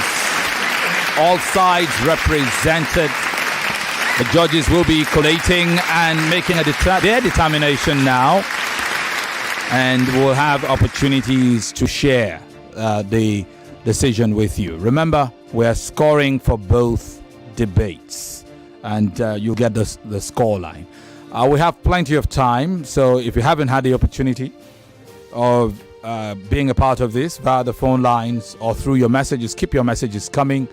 And if, for instance, you've sent your message much earlier and you've not heard it read, I would ask that you please reprise that message, send it again, or if events have passed it by, you may want to send a new message as we go. We'll try to do as much justice as we can to all your comments if time allows us. We'll take one more break, and this break will allow our judges dot their I's, cross their T's. When we come back, it'll be time to begin to look at the scorecards. Stick with us. For nearly 5 decades, Chrisland has been unwavering in its commitment to advancing humanity through quality all-round education, dedicated service, and setting a benchmark in the educational sector. Chrisland has been dedicated to nurturing young minds, shaping futures, and fostering a culture of excellence. With 6 nursery and primary schools, as well as 6 secondary schools and a 6th form college, as well as a university to go with it, Chrisland remains a prominent educational conglomerate in Nigeria. Our schools are strategically located in safe and conducive environments in Lagos as well as Abuja. You have the Chrisland Nursery School in VGC, the Chrisland Primary School inside VGC also, the Chrisland School in the Festac area, yes, and of course the Chrisland Ladipo Oluwalade location in Ikeja. There's also Chrisland in Lekki, Lagos, yes. There's also Chrisland in Okbebi And the 6 secondary schools are, of course, Chrisland High School Ikeja, Chrisland High School VGC, Chrisland High School Festac area, and also Chrisland High School Lekki. There's also the Chrisland School in Abuja, as well as Chrisland High School in Abuja as well, located at Cadastral Zone C10, Wumba District of Apo Mechanical Village in Abuja. There's also the Chrisland School in Katampe, Abuja. Find that at number 5 Samuel Oladele Crescent by Gishiri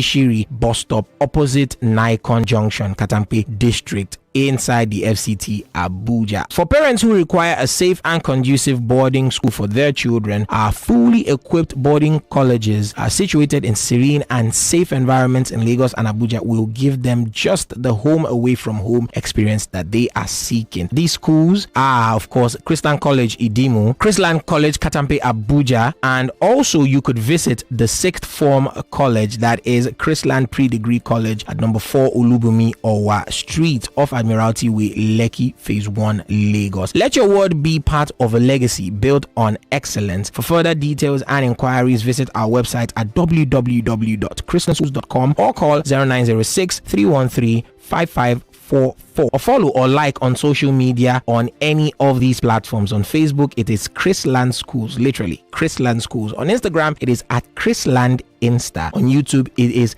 Chrisland Schools, and on X, it is Chrisland Info. On LinkedIn, it is Chrisland Schools, and on Threads, it is Chrisland Insta. Chrisland Schools, show forth the light.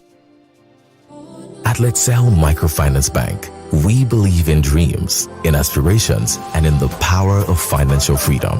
We know what it means to be a small business owner, a hardworking individual, and a family striving for a better tomorrow. That's why our mission is simple: improving lives. So whether it's with a loan to expand your business, savings to secure your future, or financial advice to help you grow, Let's Sell Microfinance Bank is dedicated to your success. You see, your dreams are worth banking on, and we would love to help you build the brighter future you desire, one step at a time. So visit Let's Sell Microfinance Bank branch and let's start your journey together. Call us on 0905-391-1450. Send an email to nigeria@letshego.com. That is LETSHEGO.com. And follow us on all social media platforms at Let's Sego Nigeria. Let's Sego Microfinance Bank. Improving lives. Obiwizi is Nigeria's pioneer e-commerce platform for pre-owned gadgets. They are Nigeria's home of gadgets with warranties, where you can purchase all your favorite devices and quality accessories, both brand new and pre-owned. You can also trade in your older devices for a newer model in a simple and convenient way. To crown it all, when you decide to sell off that device of yours to meet that important cash obligation, Obiwizi is your guy, literally your guy. With offline and pickup stores in Ikeja, Lekki, Abuja, and Benin, Obiwizi delivers nationwide. So make sure you are following Obiwizi on Instagram at Obiwizi Backup Page. Yes, that is on Instagram. You could send an email to the email address info@obiwizi.com or go to the website at www.obiwizi.com. They are also on X at Obiwizi, literally Obiwizi. Obiwizi is spelled Obiwezi. Yes, Obiwizi. Follow them on all pages and of course all social media platforms and get that device of your dreams. Welcome back to the grand finale of the I Beg to Differ National Tournament of Champions. It is now time for us to begin to gradually take a look at the judges' decisions as they begin to come in. First off, though, I'd revert to Diction Judge Yvonne Okhaifo, who has paid attention to a number of the diction issues noticed during these two debates. Yvonne. Thank you, Femi. I will start by saying that the country is Palestine. You both kept saying Palestine. It is Palestine, and it is Guyana. Okay, not Guyana. It is Guyana. All right. I would also say that I understand the confusion, but there is a difference between a benefactor and a beneficiary. The beneficiary benefits from the benefactor. The benefactor is the one that gives to the beneficiary. Okay? So while one is the giver, the other is the receiver. The receiver is the the receiver is the beneficiary, the giver is the benefactor. Okay? And that's to Demilade. Of course it is consume, not consume, not consume. Because for a hot minute I heard consume and my brain almost exploded. It is consume, okay? Consume, both of you. It is the BBC, not just BBC, the BBC. Well, you can say CNN, because that is how CNN reporters say it. It is the BBC, okay? Of course, it is then, not then. It is there, not there. It is, there's also a difference between belief and believe. You said my opponents believe. That's what I heard. I'm sure you meant my opponent's belief. Belief is the action. Belief is the act. It is the state of believing. Okay? I would also like to add, I'm sure in the heat of the moment you said ask. It is ask, not ax. It is s before k, not k before s. Okay? So you say ask, not ax. You don't want to axe somebody's head. Yeah? It is ask. It was actually axing that I heard. It is ask, not axing. I heard that twice. Asking, not axing. And then in the heat of the moment, you said Israel's. There is just one Israel. There is just one Israel. One country. Okay, I've addressed revolt. Revolt, not revolt, okay? Revolt. What else would I? Crucial to understanding. You said crucial to understand. It is crucial to understanding. So in the context that that expression was used, the correct thing to say is crucial to understanding. All right. I believe base, by the way, not base. Base. Based on that, not based on that. Okay, based on that. What else would I like to? Yes, Demilade said at expense of a nation. I'm sure you meant at the expense of a nation in the first debate, by the way. And then, of course, I guess in the last debate, you said and equally covered on. I'm sure you meant equally covered. There was no need for the on at the end. But well done to both of you. This has truly been grueling. I can't imagine doing this. We, the hosts, have also suffered some brain fog because Lord have mercy, this has truly been something, and well done to both of you. Either way, you are both winners. Okay, at this point, this is the peak, this is the pinnacle. There is no other debate after this, so you are both winners in my books, and I'm sure in Femi's books as well. You are both winners. While we wait for the judges to conclude their judging, let's see if we can take reactions. Femi, can we take reactions on WhatsApp? Yeah, please go ahead. Okay. I have a message here that says, excuse me. Good afternoon, Nigeria Info's debate crew and management. Your program is uniquely positioned to inform and entertain teachers, learners, and the general public in the 21st century through this debate and other orderly prepared program. Thank you for being in this generation. Momo from Adamo with that. Adamo, is there such a place as Adamo? I didn't know that. Okay. This one says, thank you. I've been listening to the debate. I have learned more English than I knew before. Yvonne, you have even murdered and bastardized my name, but I accept, because I am guilty of that sometimes. So I cannot cry too much on that. Thank you for teaching me. It's been my pleasure. Thank you. This one says, good evening, the anchors and debaters. This debate is very informative. In fact, as a history and international studies student, these debate topics have provided me with project topics. Oh, you don't say. Well, we are happy to help. And that's from Kenny from Akute. You're welcome, Kenny. Do we have all the results now, Femi? Yeah, we have all the results. You could go on. Okay. Good afternoon. afternoon, Yvonne and Femi. Kudos to both debaters and Nigeria Info. My regards to Mary. I believe she has done it before and she will do it again. And I'm 100% sure she's quite fascinating, confident. Ahmed from Ikorodu with that one. Thank you, Ahmed. Well, that will be in the hands of the judges to decide. Good. Oh, Mrs. Oboli with the emojis. Oh my God.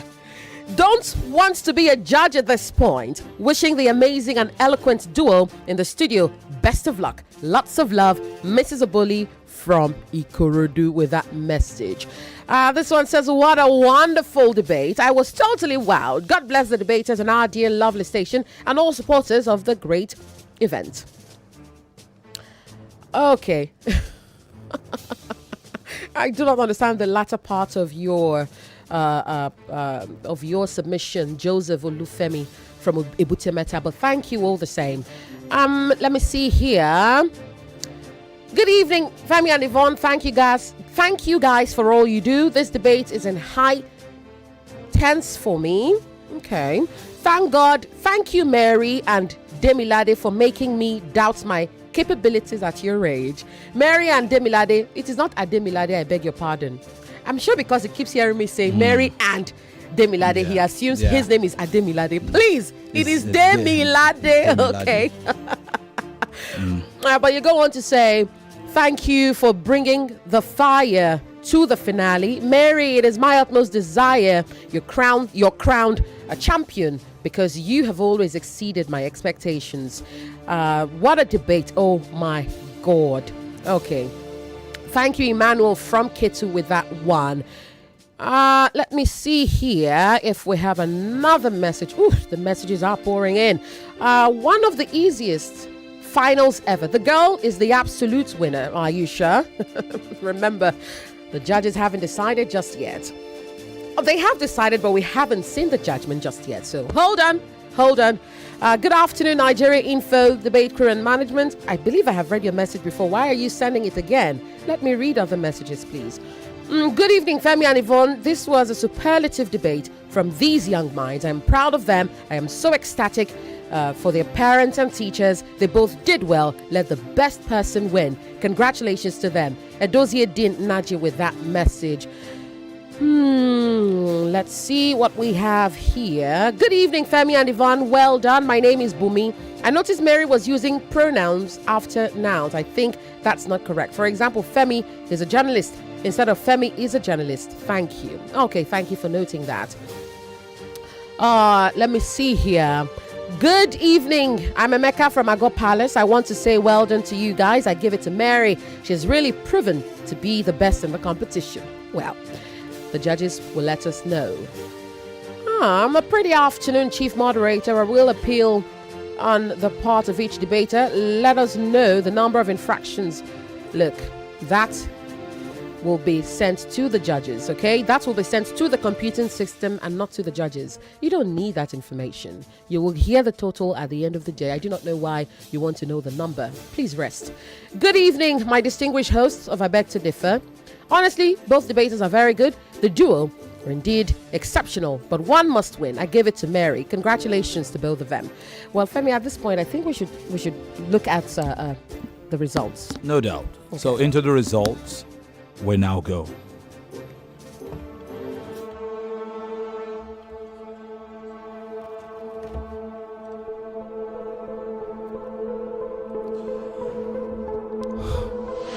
It's a lot. We have a summary, but in the interest of fairness, would give you everything.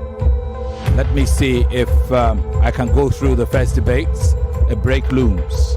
In the first debate, for presentation, George Ama scores Mary 19, Demilade 18. George Ufoma scores Mary 20.5 and Demilade, pardon me, that's the first debate, yes, 20.5 and Demilade 17.5. George Elizabeth scores Mary 17 and Demilade 20. Chief Judge Chike scores Mary 18.5 and Demilade 22 for the presentation round. More news We'll and be back. information coming up. We'll be back in a moment.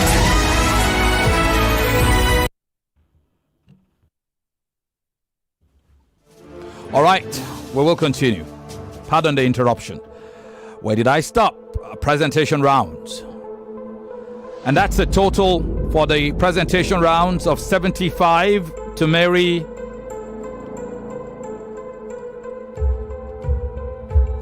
Pardon me. I've got to correct two scores. So for the presentation round, Judge Elizabeth scores Mary 17 and Demilade 20. Okay, that's correct.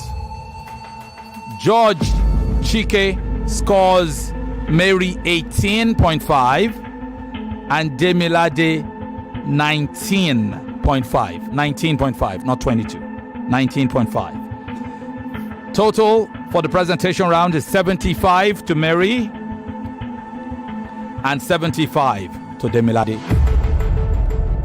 Coming to rebuttal rounds in the first debate. Judge Ama scores Mary 12, Demilade 14. Judge Ufoma scores Mary 18.5, Demilade 17.5. Judge Elizabeth scores Mary 10 in the rebuttals and Demilade 19 in the rebuttals. Chief Judge Chike scores Mary 10.5 in the rebuttals and Demilade 9.5 for a total rebuttal points of 51 to Mary and 60 to Demilade, which takes us to the closing arguments in the first debate. Judge Ama scores Mary 8 and Demilade 14. Judge Ufoma scores Mary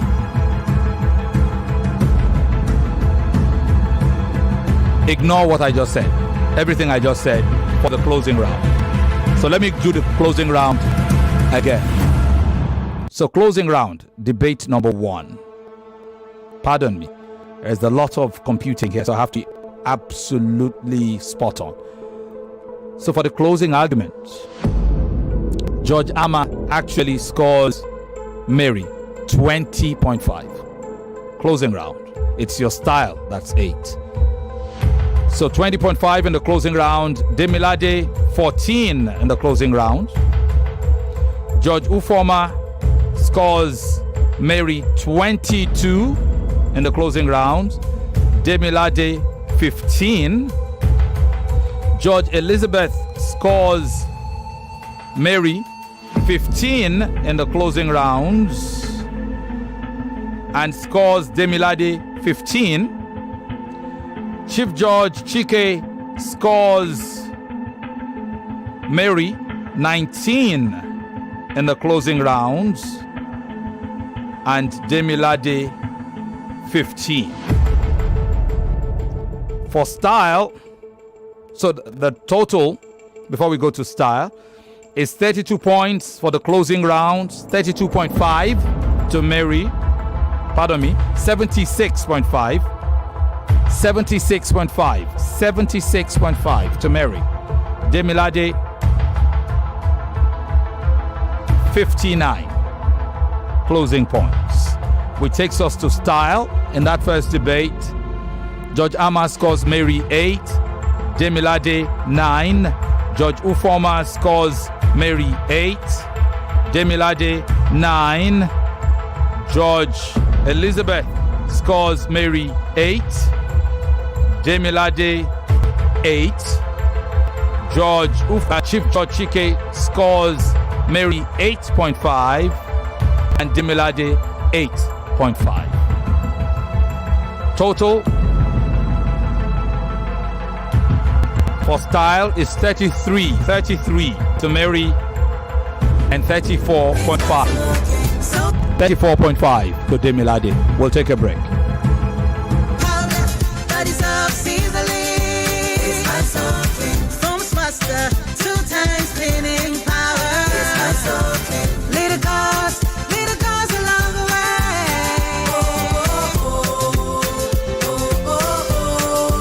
It's my something. So clean. New So Clean detergents. Every grain works for you. That special secret that awakens taste buds. Mouth-watering wonder with awesome aroma. Terra seasoning cubes.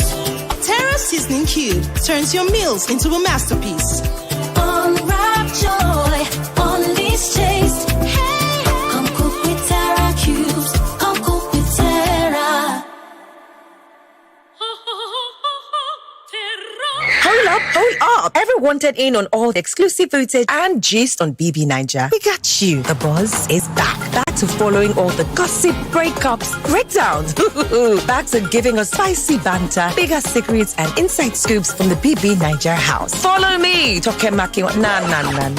Follow me on BB Niger, The Buzz, streaming every Thursday on Showmax. Subscribe only from 1,600 Naira. Sign up now at showmax.com. No lose guard. It's my so clean, new and improved. It's my so clean, refill powder that is up seasoning. It's my so clean, foam's master, 2 times cleaning power. It's my so clean, little cars along the way.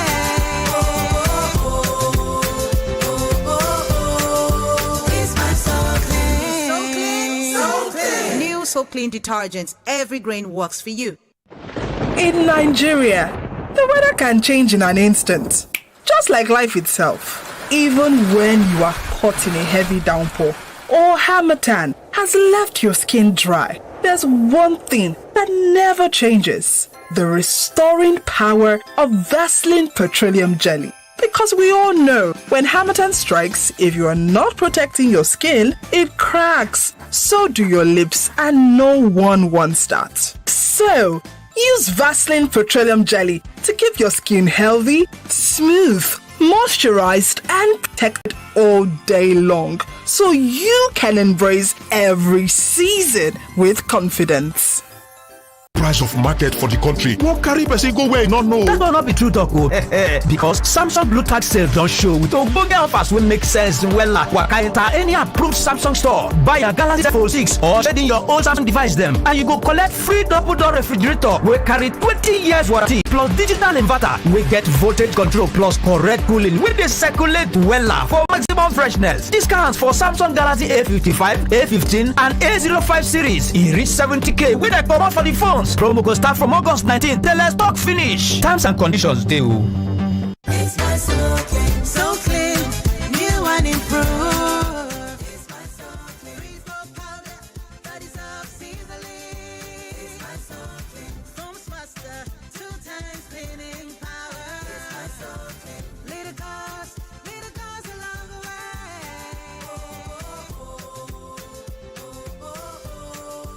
It's my so clean. New So Clean detergents. Every grain works for you. The stories that matter to you, from across the street to across the globe. There was a general complaint of voter apathy. What do you think was responsible for that? This man is telling America, you show clothes of house property, you do this, so you clothes. Also, you deputy inspector general police. What a shame.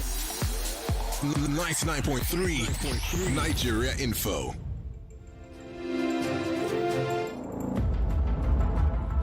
All right, welcome back. As to say thank you to all our sponsors, like Seho Microfinance Bank for the prize money, for to Obi Weezy for the gadgets, the Chrisland schools for hosting these students, particularly those ones from out of town, to Alaya Foods and Catering for providing food, as well as to Biloxi for the refreshments. Call to Fly for flying some of these students in Massey Street Children's Hospital for providing health cover during the course of the debates. Okay. So, earlier on, we had gone through the first debate. I'm going to give you the total score for that first debate now. The total score for Mary in that first debate was 235. For Demilade, it was 228.5. There was a diction infraction deduction of 2.5 points to Mary in that first debate.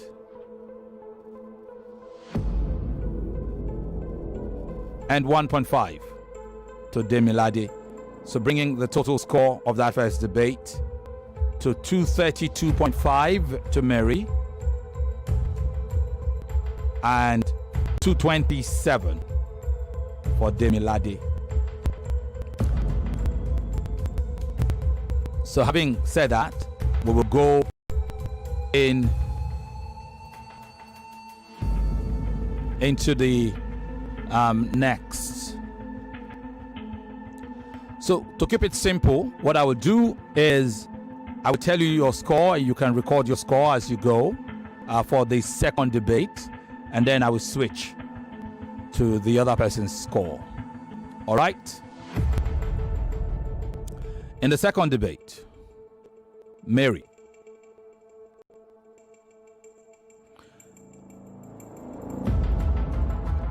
For the presentation round, you got 19 from Judge Ama, 20.5 from Judge Ufoma, 17 from Judge Elizabeth, and 18.5 from Judge Chike, for a total of 75. In your rebuttal round, you got 12 points from Judge Ama, 18.5 from Judge Ufoma, 10 from Judge Elizabeth, and 10.5 from Judge Chike, for a total of 51. Yeah, go ahead, ask your question. I mean, like the structure, it's exactly the same scores as the first one you mentioned for the first debate. Okay. Pardon me. So, I was still stuck in the first debate. So, scratch the numbers. I'm going to give you all your numbers for debate 2. Okay? Debate number 2. Presentation round. 18 from Judge Ama. Judge Ufoma scores you 25. Judge Elizabeth scores you 18. And Judge Chike scores you 22. For a total of 83. Mary, for your rebuttal round, Judge Ama scores you 11. Judge Ufoma scores you 13. Judge Elizabeth scores you 10. Chief Judge Chike scores you 11. For a total of 45. In your closing round, Judge Ama scores you 18. Judge Ufoma scores you 19.5. Judge Elizabeth scores you 17. And Chief Judge Chike scores you 17.5 for a total of 72. For your style, Judge Ama scores you 8. Judge Ufoma scores you 9. Judge Elizabeth scores you 8. Chief Judge Chike scores you 8 for a total of 33. Bringing your total to 233. 233. You incurred a deduction, a diction infraction deduction of 6.5 in that second debate.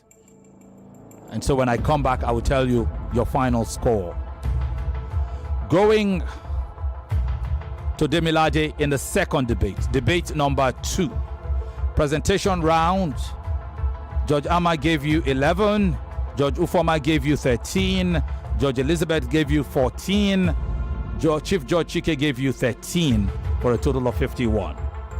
In the rebuttal rounds, Judge Ufoma gave you 18. That's Judge Ama, 18. Judge Ufoma gave you 23. Judge Elizabeth gave you 25. And Chief Judge Chike gave you 25 for the rebuttal rounds, bringing your total there to 91. For the closing arguments, Judge Amma scored you 8. Judge Ufoma scored you 9. Judge Elizabeth scored you 9. And Judge Chike scored you 8 for a total of 34. For style, Judge Amma gave you 9. Judge Ufoma gave you 8.5. Judge Elizabeth gave you 9. Judge Chike gave you 8.5 for a total of 35 in style, bringing your total in the second debate to 211. Of course, you incurred a diction infraction deduction of 2 points, which brings us to the announcement of the winner. Just for clarity's sakes, I will give you a summary. Presentation round for Mary. Summary for the 2 debates. Your summary for the 2 debates. Presentation round, Mary 158. Rebuttal round 96. Closing arguments 148.5. Style 65.5.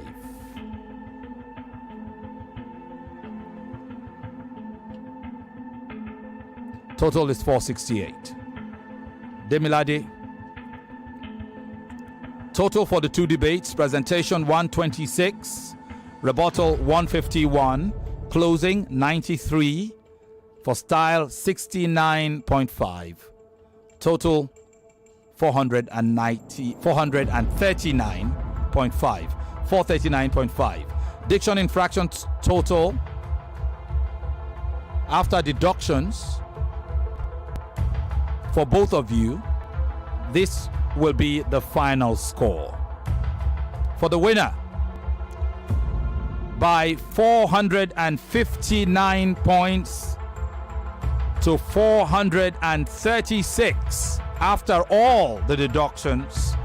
Congratulations to you, Mary Uke Ashia. You have won the Tournament of Champions.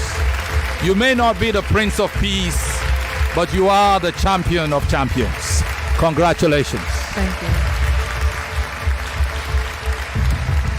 Well done, both of you. Demilade, brilliant. Brilliant debate, no doubt. And you can take pride in everything you've done in this debate. So if you've lost in this final, do you feel confident? No, not really. I still feel very confident in my achievement, but I will say, do you know the legend of Sisyphus? The guy that was cursed to push a boulder up a hill for eternity? That's what it felt like to defend the media from bias for the past 3 days. But I can't imagine.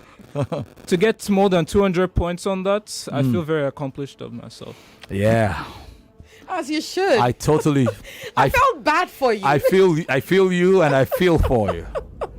Lord. It was. I don't know what to say, but it was it. But credit to you. You fought a cause you didn't seem to believe in, and you marshaled points that we weren't even considering. So your brilliance is not in doubt. I think, I don't know what your path is like, what you hope to pursue.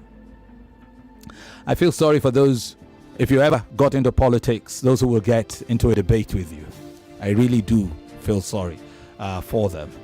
And not just from a debating perspective, your ability to communicate and to generally show coherence that belies your age of 15. I don't know whether it's a football age or whether you are indeed 15. But such brilliance is rare. And it's kudos to your teachers, everyone at Lead Forte Gate College, and your parents can take a bow. I saw your dad when he came in. He must be one proud man. As he should be. As he should be. Your mom too. Everybody associated with you. So I'd like to say congratulations for finishing runner up. Considering what the race has been like, there is no shame. No shame. No shame at all. Mary. And to Mary. You came in season 6. You won. And then came back in the Tournament of Champions and still won. Even after suffering a defeat. How do you feel? And please don't sound modest because you tend to do that. Carry on. I would say I feel elated as one should. But in reality, it's more like the completion of the circle. The circle started last year in December. And I'm getting to this moment. It's like, okay, the circle is completed. Now you can move on to do other things. Yeah, but then that's what it is really. Elating. The chance to exchange ideas with young, brilliant minds like Demilade, Adeyo, Excel, as I've stated, and Claire, David, all these people. And this is like the end of that. But it doesn't really feel like the end. It feels like the start of something new. And of course, there were moments in the debate where I felt like, how did we do this last season? Because I'm like, surely that girl wasn't me, right? And, seeing this now, coming to this moment now, it's like, okay, we did it. We actually proved why we needed to be here. And it's just amazing to be here. I have a quick question to ask you because I remember asking you this question when you won last year. What do you want to be? And I remember you telling me you wanted to be an auditor. Is that still what you plan on doing? Partially. Okay. I don't trust teenagers. The scopes have expanded, so... don't trust teenagers. They change their minds in milliseconds. And that's why I want to hear from her. Not really change, but I want to be more like now, a 3-scale job, economist, financial analyst, and auditor. Look at that. So something more robust. That's that, and it's still within the scope of what you really want to do. Yeah. So there is nowhere in this you want to be a lawyer or anything of that nature. Possibly. I am looking at the United Nations. I mean, girl, I would vote for you. I'm rooting for you. Demilade, what about you? You sound very, introspective. You sound like there's no need to rush. You're just a proper gentleman. And that reflects in the way you express yourself. What are your plans for the future? Believe it or not, my plans for the future are actually in engineering. You don't say. Yeah. Look at that. So there is nowhere in that you'd consider. However, okay. Obviously, the base of my debate prowess is wide knowledge. Yeah. So I plan to use computer science, electrical sciences for various things: defense, real life applications like construction, artificial intelligence, whatever it might be. Yeah. Nigeria, I see data analysis in there. I totally agree. And I just have to say, these are the minds that graced I Beg to Differ and made it this far in this season. Young, brilliant minds. One wants to be an engineer, a computer engineer. The other wants to work in the United Nations, wants to be an economist, an auditor. Just look at these brilliant people. It's not fair to have these minds in 15-year-old bodies. But we are glad that we've met you both, and it's awesome. Mary, you spoke my mind when you talked about how really profound this is. That okay, so this is indeed the end of this debate. For me, it's even more disappointing to think that I will not see you grace the studio again in the I Beg to Differ students debate. I hope I will see you in the real world out there debating anybody. Absolutely. Anybody who does anyhow. I totally It agree. will be totally great. agree. It will be great. Oh, what a pleasure it has been. And same for Demilade. Absolutely. So all I'm just going to say, with the mind like yours, please be good. Do not be tempted by the dark forces. Do not do evil, because if a mind like yours, calm, calculating, perceptive, is drawn into villainy, a horrible villain you'll make. Lord have mercy. So always be and to you, yes, I trust you will. I can't put you down to a villain. Mary, thank you.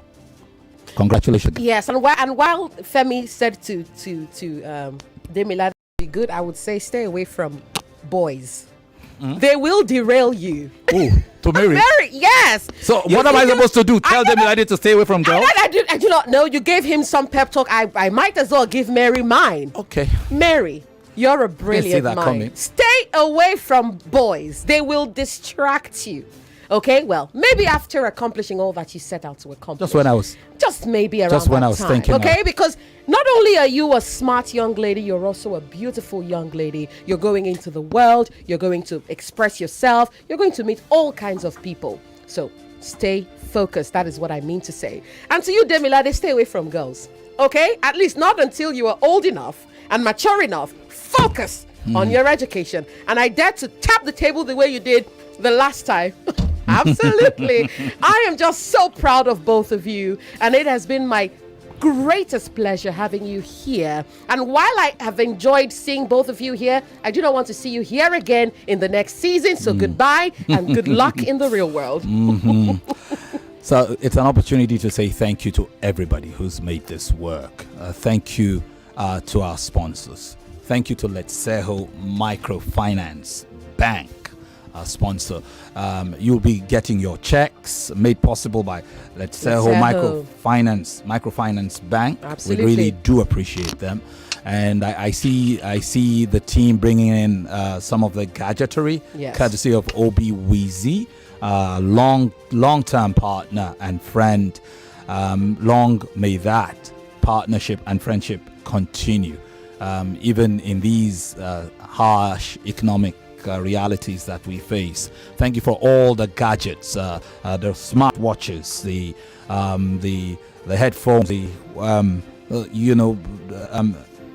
the lists, everything. We really appreciate them, and they include the Green Lion G20 Ultra tablets, the Green Lion Ultra Active smartwatch, the Green Lion Active Duo Airbuds Pro, the Green Lion San Siro wireless headphone, which was provided here, and of course the Green Lion Comfort Plus headphones.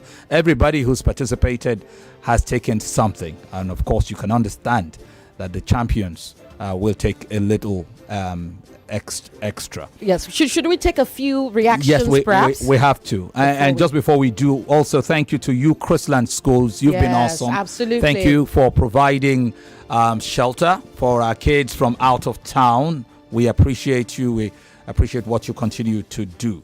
To Alaya Foods and Catering, thanks for the meals. To Biloxi, thank you very much for all those refreshing cookies and all of the call to fly. Thanks for flying these kids in to Lagos and out. We appreciate you for the partnership.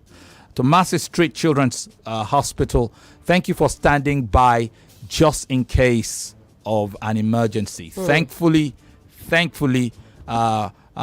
we were able to finish with healthy kids. We do appreciate all of you. Yes, we are streaming live. You should join the live streams now on YouTube and Facebook, especially because we're about to give these brilliant minds their prizes. We hope that the third place finisher from yesterday, Adua Folarin, is here as well. But first, let's hear from you. So call the number 0201 271 277-0993, 0201-277-0993, and 0201-465-7190 if you'd like to share your thoughts on the debates and the winners and the second place finisher. Of course, you can send a message to WhatsApp 080-959-75805. Here we go. Hello. Hello. Mrs. Oboli, good evening to you. Good evening, Mom. Good evening, everyone. Good evening Wow. to you. Wow, I'm elated. Jesus. As we are. So they are saying that these children should not enter school before 18. No way. Nothing is stopping them. Congratulations to Demilade. Congratulations to Mary, Uke, Ashia. Mary, you are fiery, you are feisty, you are pepperish. Demilade, cool, calm, and collected. I want to say thank you so much for giving us so much to we learned so much from the both of you today. I can't even contain my joy. My house is divided right now. So people voted for Demilade. I told them they will not eat this afternoon because they didn't go. But that's how good these kids are. I want to say thank you. Thank to you, all Mrs. the Oboli. sponsors, partners, everybody. Mr. Femi, Yes. Yvonne, you guys have, you are raising legends, living legends. You are raising the generation to come. In our time, they will tell us farmers are better than doctors, boys are better than girls. But thank God, we have something that, broadens the spectrum. Those are good topics too. Thank you so much. Thank you. Thank you very much, Mrs. Oboli. It's a Thank will you. not be here tomorrow to listen to this brilliant minds. But then, we've gotten what we want to get. Thank you so much. Thank to you. everybody bashing you, you did your bit. The best is yet to come. Thank God bless you, Mrs. I've Oboli. seen so many names. They've called Mr. Femi so many names today, even you. But we all know that you did your bit. Thank you so much. Thank you, God Mrs. bless. Oboli. God Thank bless. you very much. See you then. Thank you. Hello? Call us back if you can. Hello? Hello, good evening. Yes, good evening. What's your name, sir? This is Emmanuel Swan. Hello, Emmanuel. Welcome. What do you think? Wow, I'm glad. I'm proud of the other guy. What is his name? I've forgotten his name. Demilade, you mean? Yeah. Yes. I'm proud of two of them. Understand? In fact, they are our future leaders tomorrow. First, I want to commend both of you and Mr. Femi, how you guys anchored the program. It's not easy, despite the criticisms. But my own take is maybe next time when the I beg to differ comes around next time, I just want to make a suggestion. If you are watching a football in a final, not every foul that the referee blows your whistle. Sometimes there are some minor issues, mistakes that you can overlook. But it seems that you pick every bit of the mistakes. Understand? So that's a suggestion. Maybe next time you shouldn't, when it comes to final, Thank you very much. But first, let me stop you right there. Look, I have been pretty lenient. You should know that. I've been lenient, but thank you very much for your contribution. Now we have word that someone would like to gift the winners 1 million, Femi.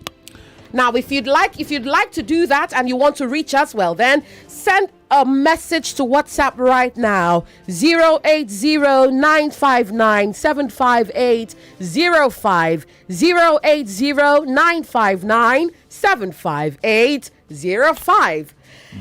Let's see who we have here. Hello? Hello, is it Nigeria Info? Yes, it is. Good evening. Thank you very much for the good job. Thank you. This is the Nigerian Info University. We have learned a lot. Thank you. I will change the name of Femi to Famous, while Yvonne is now a Govin. Carry on. God bless you. Thank you very much. Hello? Are you there? Good evening to you. Good evening. Hello? Yes, I can hear you. Good evening. What's your name? Good evening, Yvonne. Good evening, Mr. Femi. How are you doing? Fine, sir. This is Friday. Hello, Friday. Go ahead. Yeah, let me confess. Me, that is an adult. I can't even do this, so I can't. Where will I start from? I'm so happy. Thank you. Thank you so much. Adio Afolarin just walked in. Adio Afolarin is the third place finisher, and I would love to hear from him. Adio, we know now that Mary would like to be an economist, an auditor. She'd probably one day work in the United Nations, and Demilade would also, wants to be a computer engineer. What do you want to be? Okay, you may have to switch to the other seat, okay? Please switch to the other seat, because I would love to hear from you. I'm surprised we didn't get audio on that mic. I am surprised as well. Please Hopefully this sit works down. much better. Tunde, please recalibrate. Yes. Thank you. Adjust the microphone and talk to us. I'll definitely want to work in the scientific field. Really? Yeah. As basically. I would love to be in the laboratory to focus on methods to, better human well-being, to better the lives of people. Because our world as it is has many problems that I know science can actually solve. So you want to be a doctor or a lab scientist? It's more of a lab scientist than a doctor. Oh, look at that. Yeah, I've actually had that passion for it. For a long since time. And for a I am long time. happy. I'm happy that you came to Nigeria Info. And I'm just so happy that, you are going to go on to achieve this dream of yours. And I hope that you do not let anything or anyone derail you. Thank you, ma'am. Okay, you're going into the real world. I hope that you make things happen. Thank you, ma'am. Right. Demilade came third in this tournament of champions. He will go home with... I beg your pardon. Adioa Folarin. What is wrong with me? Adioa Folarin, not Demilade. Adioa Folarin came third in this competition when he went up against Minanengio for David yesterday for the third place match, actually. And now he will go with 500,000 naira and a host of other prizes, including a Green Lion Ultra Active smartwatch and a Green Lion Comfort Plus headphone. Absolutely. And and what else? Not from my experience, more. We're already hearing that there are those who would wish to gift you to be beneficent to some of these kids. Yes, and you can do that. Just send us a message on WhatsApp 080-959-75805 if you'd like to personally gift these brilliant minds something or a token or whatever it is you have, purposed in your heart to give to them. It's been a big deal for us because we brought kids in from outside of town, and we know it's going to get bigger next, and we know that the next season, you get to a point, you see certain students and you ask yourself, how do you top this? But the tournament itself has taught us that it's like a mill, it's like a factory. This country keeps churning out brilliant young ones. Today's 10-year-olds will be tomorrow's 13, 14, 15, 16, 17-year-olds debating on the big stage. And which is also why we are specifically happy that these debates have gone on our sister station, our beautiful new sister family and children station, where we have quite a number of young ones listening on on Principal Yvonne's regular belt, and they would clearly be inspired by their big brothers and big sisters who are doing this on this stage, including those who are right now in primary school. They will look ahead to say, I'd like to be on this platform. The same way that turning on the mic and addressing the audience inspires a new generation of young stars who tell themselves, I'd like to do this. I have the ability. I think I could do it. Yes. So it's something to be proud of. Yes, we have our prize sponsor, Letseho Microfinance Bank, represented here by their head of marketing and communications, Olufemi Femi, please go ahead. Ayileka, my very own. If Mr. Ayileka would step to the mic, I don't know whether you're mic shy. I don't know if you'd share your thoughts, and I hope that mic 6 would cooperate. I hope as well. One. I hope so too. Could you? Can you hear me? Yeah, he can use. Can you hear me? Yes, we can. Can you hear me? Yes, we can hear you. Okay, so. Mr. Ayileka is the head marketing and communications for Letseho Microfinance Bank. They are 305 Herbert Macaulay Way, Yaba, and elsewhere, no doubt. Mr. Ayileka, how are you doing? Very well, thank you. Good afternoon. I'm glad to be here. Have you managed to follow the debates? I started following right from the beginning. It's been a fantastic experience. All the debaters did fantastic. The event went well. We're proud to be sponsors. We're happy to have you here. The Thank pleasure you so much. is ours. And we thank you for this relationship. It's the first time we're rolling together. We're hoping that we'll roll together for for a long time. A long time. Brilliant. Thank you very, very much. Very soon you'd hear a bit more. These young stars who grace the big stage and who defy the timidity of the timidity of youth, the timidity of childhood. Yes. Especially when speaking to a vast audience. Some of them could almost pass for broadcasters I themselves. totally agree. The sheer audacity and the confidence to step up to the mic and do their thing. My heart is bursting with pride, I must say, especially for these young ones and for all 13 others that didn't make it to this round, but did, well in their own right. I am tremendously proud of them, and I hope that, that this really, ushers them into even greater things in future. Because it takes guts. But certainly, yes, it does. It does. And to do this. And I celebrate the stars of this national tournament of champions. Absolutely. And some of them so young. Especially Excel. Excel. Tommy Bernard as well. Yes. These are kids, 13 years of age, to be so audacious as to come here and go as far as they did. 13-year-olds, 14-year-olds. It's just it just before the mind, but it gives you hope, and it encourages you to want to go on. Like I say, lads, there have been challenges. And that's Sherrod lost few goals. But like to the lads, you cannot go back. We cannot go back. We owe it to Nigeria. We owe it to Nigerians. We owe it to these kids to soldier on and make it bigger, even bigger. So watch out for what will come and the next season. Let me be the first to tell you that in the coming season we will be going to the governments, to the various governors' houses, and telling them to honor their representatives. Let them put their money, their mouth where their money is, and say how good these are the people we'll pass the baton on to. These are tomorrow's leaders. I have an interesting message from Tunji all the way from Reading, UK. He says, "Good evening, Uncle Femi and Auntie Yvonne." Hello there. Many thanks to the Nigeria Info team for creating this legacy. Mary was destined to win from the beginning. The wild card was a lifesaver. Demilade, my man, I appreciate your calmness and composure.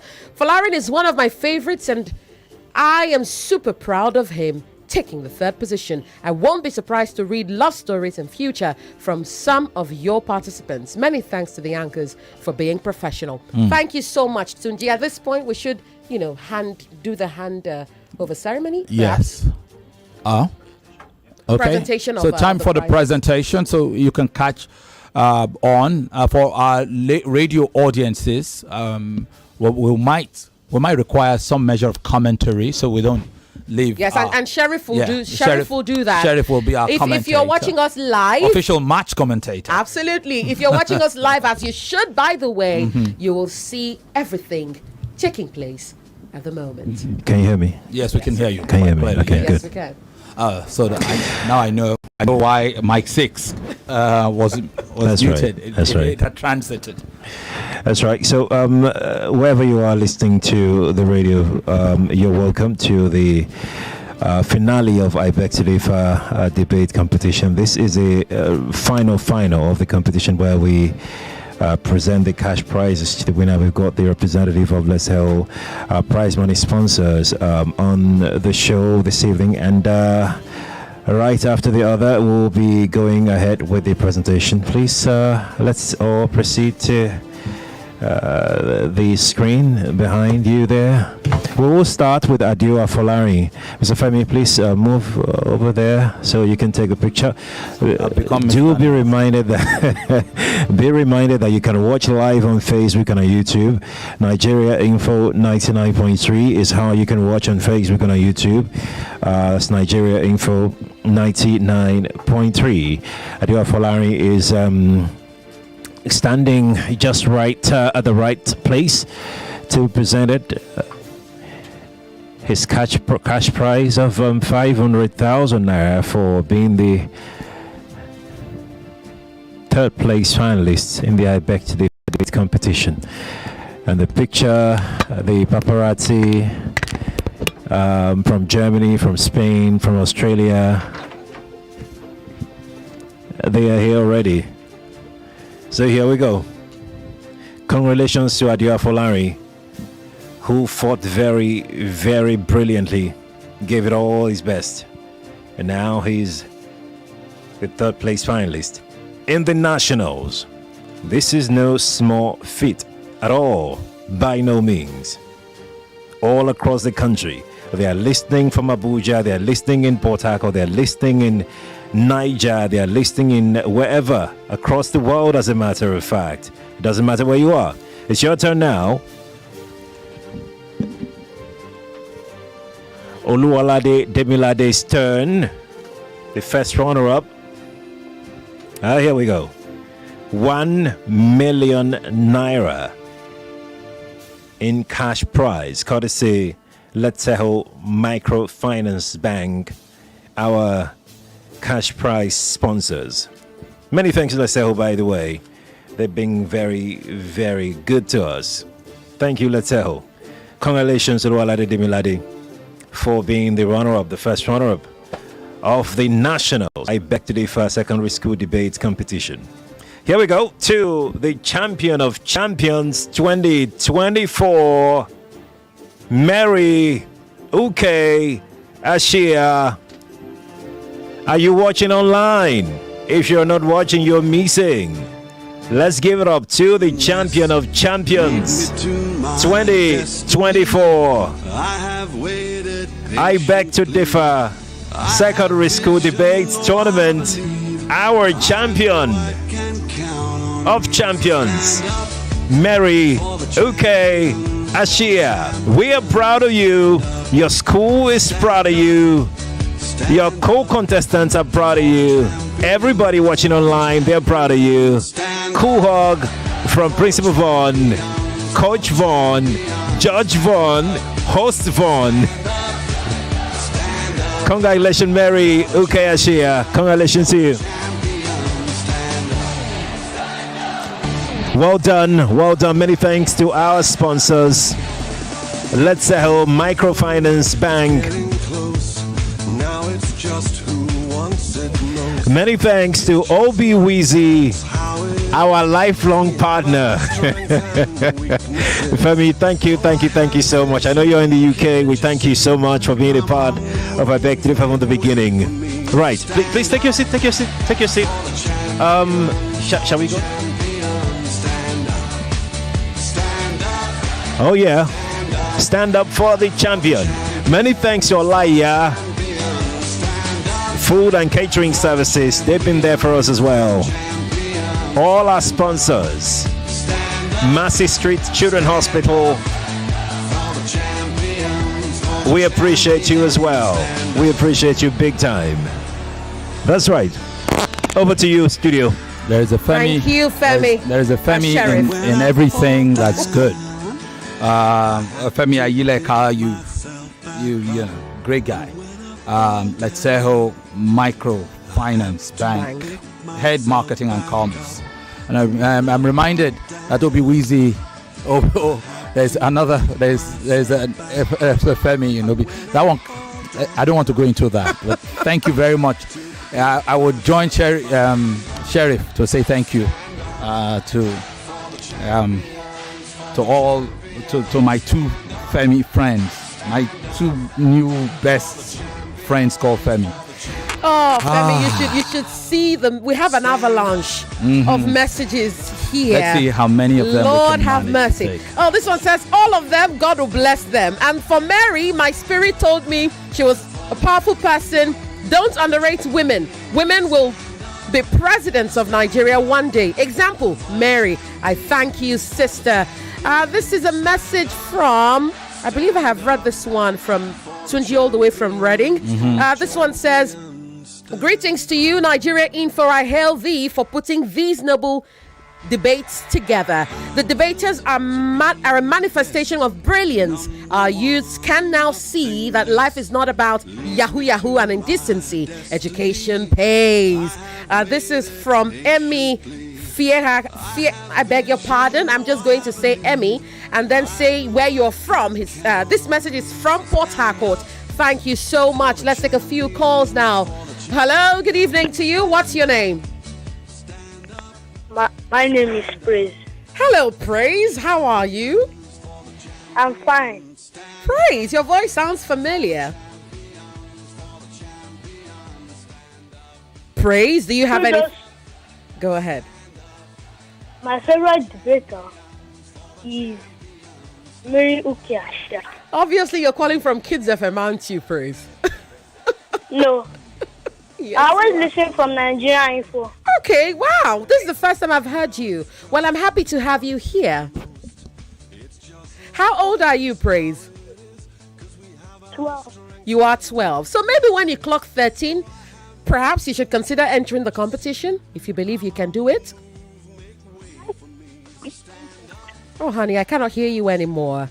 But thank you so much for calling. Hello? Yeah. Good evening, ma. Good evening to you. What's your name, sir? This is Mr. Frank. How are you doing, Mr. Frank? Yes, I'm fine. I'm good. Although it's not easy, I thank God that this will pick my call. And it has been a very nice journey to you people bringing up all these students. And I know that many of them will be reading hard in order to join the trend. I just think that is one of the beauty of these things. They will be competing in their different schools. It's going to be a very good journey because, like, sometime this afternoon when Josh was doing something, one boy was saying that he has been addicted to smoking cloud. You know that kind of people. It will be a shameful thing to them when they will hear that younger ones of them coming up reading, speaking the kind of English that we did not speak in my time. You see, I used to get scared of myself when I had these boys and girls speaking like Oyibo people. It will look as if my mother would just give birth to me again. Let me just start reading from my 2 years. I don't know how to say, but I want to say congratulations to you and the Nigeria Info. And I know that this thing it's not something that is going to stop very soon. Because it's going to generate many young youths in this country. Thank you. Thank you, my dear brothers and sisters. Thank you very much. Thank you. Hello? Hello, good evening to you. Are you there? Good evening. Good evening to you. This is Morris. Hello, Morris. Yes, I'm proud of the children. I'm proud of the competition. I'm proud of you guys. I'm proud of Nigeria Info. I cannot wait to see another season. Thank you so much. Thank you very much. You. May you keep it up. Thank you very We much. appreciate you too. Thank you. Hello? Hello. Please turn down the volume of your radio set, ma'am. Okay. Okay. Hello. Yes, much better. Thank you. I'm sorry about that. This is Mercy. I'm calling from Alimosho. Hello, Mercy. Welcome. Thank you. Okay. I want to congratulate all of you, Nigerian Info, fans, and Obi-Wizzy, and the microfinance people. Thank you so much for making us happy. God will continue to be with you people. Thank you Thank very you much. very much. Congratulations. Thank you, Mercy. Thank you so much. Hello? Hi, Yvonne. Rapper Chuku, good evening to you. Wow, you guys are doing a great job, man. What a debate. What a grand finale. Oh, wonderful. These guys, these young, brilliant brains, man. I can't believe what I'm hearing and seeing today, man. In fact, I appreciate Nigerian info for making this to happen. We're happy. I congratulate all of them. Thank you. Thank you very much. They performed superb. Thank you, Rapuchuku. Thank you. Hello? Yvonne. Yes, good evening. What's your name? Good evening. Kingsley from Ikorodu. Hello, Kingsley. Go ahead, please. Femi, good evening. Good evening, my brother. Thank you. How are you? I also I'm very fine, my brother. In fact, you are extraordinary with your core team. I don't know how to analyze all of you. Femi. Yes, please. The only thing, Demilade, he said that they have media watchdog, and the news will be passed. When the people are biased, they will come back and they will. Can you imagine those people? and the second, Mary, now told him, where do you get all this information? It's not from the news. So for you to see two of them, in fact, I don't know who is the winner. Oh, goodness. But I give it to the team, to you people, because it's not easy. When the two elephants fight, the grass will suffer. That's what I saw today. I don't know who I would say that two of them. In fact, it's just a normal that one person must be a winner. Good job. You people are awesome. And I think, I don't know how to. It's been praying for Nigeria for just normal, because I know you people are going higher. Nigeria for just, we are just hearing the name now, but it's going to be great. Thank you very much. Thank you. Hello? Hello, good evening. Good evening to you, ma'am. Good evening. I really, really appreciate you guys. This is Abraham. Hi, I was Abraham. listening and I said, wow, great children. These are the good youth that we have now, because at least I don't know if other students are listening, because this girl and boy, they really did well. And I appreciate the judges also, because it's not easy to score them. I really appreciate the supporters. Oh, God will bless you people. Nigeria, God will bless you. Thank you so much, Mrs. Abraham. Hello? Hello? Yes, good evening to you. What's your name?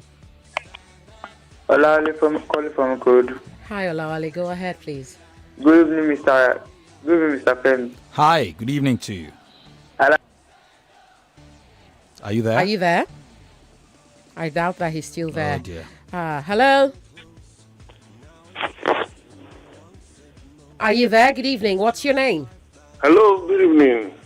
Yes, please. I'm Seun. I'm calling from Lagos. Hello, Sean. Go ahead, please. Yes, I'm really, really excited. You know, I've been following this program. This is my first time following I Beg to Differ. Aw, welcome. In fact, I'm really, really, really, really excited at the prospects of what has been on show for the past few weeks, and it has been really, really exciting for me. I think the next show, as you said, Mr. Femi, I think we have to go knock at the doors of the governors or the government officials, because this program has to be bigger than this. I mean, these children need to be celebrated. They gave it their all. The skills on show, they've learned so much. The listeners have learned so much. It has been fantastic. Thank you. It has to be supported, it has to be bigger than this. Thank you very much for this show. Thank you very much. Oh, Femi, what a time I have had. It has been my pleasure doing this with you again. Yes, a pleasure. And I'd like to say thank you. My heart is full of thanks. Looks like Sheriff would like to say something. Yes. Absolutely. Thanks. It's been a ride. It has It been. has been a ride. A Crazy hectic ride, ride nonetheless. Yeah. But the ride in It's not easy putting this together. I fear everybody will ask to go on vacation now. I know, right? Femi, we have earned it at this point. We have earned it. Yeah. But again, Kids FM calls you. The kids can't wait. But thank you. What a joy it has been, and what a ride. Thanks to all our sponsors again, Seho Microfinance Bank, to Obi Weezy, to Chrisland Schools, Call to Fly, Biloxi, Olaya, Master Streets Children's Hospital, and Olaya. And we appreciate you. And let's say thank you to everybody who's led us up to this story. And on a day-to-day, I'd humbly say a big shout out to Sandra Ezekwesili, who started Absolutely this race. She's she's no longer in the country, but she's still with us in the spirit. And all those meetings that we had during the transition, how do we make sure I Beg to Differ doesn't die now that you are no longer in the country, and all of that. We appreciate all of that. To the entire team, everybody here, Tunde Abdul Salam, to Olamide Faduju, to Kenneth Odweme, to Sam Iwuji, to Onyeka Eledan. Who am I leaving out now? Babatunde Abdul Salam. Yes, Babatunde Abdul Salam, who leads our live stream. We appreciate you. Special thanks to you, Sheriff Quadri. You have been awesome. I'd like to say thank you to Serge Nujaim, who has not been around in person. He's from what I hear, is transiting, coming back home now. That's my own boss, the CEO of our radio group. Fantastic young man. May we have many more days like this. And don't forget, we'll be knocking on everybody's doors. The children they humble you. Absolutely. They humble you. And they tell you, if there is anything that anybody tells you cannot be done for their sake, tell the person to go take a seat. Several seats in the back, even. We'll do whatever it needs to do. But most importantly, thank you to our listeners and our followers on Nigeria Info, everywhere. Lagos, Port Harcourt, Abuja. Thank you to our listeners and our kids and our families on Kids FM. We appreciate you all. Thank you very much. But we have to go now. Another season returns sometime in September, and maybe another debate in October. But until then, thank you so much for being a part of I Beg to Differ, and bye for now. Stand up for the champions, for the champions. Stand up for the champions, for the champions. Stand up for the champions, for the champions. Stand up for the champions, for the champions. Stand up. It's to have the break time. It's not tea. 99.3 Nigeria Info. We are more than just radio. Subscribe to our YouTube channel at Nigeria Info FM. Check us out on Facebook at Nigeria Info 99.3. Follow us on Twitter at Nigeria Info FM and on Instagram at Nigeria Info FM Lagos for live updates as it happens. 99.3 Nigeria Info. Let's talk.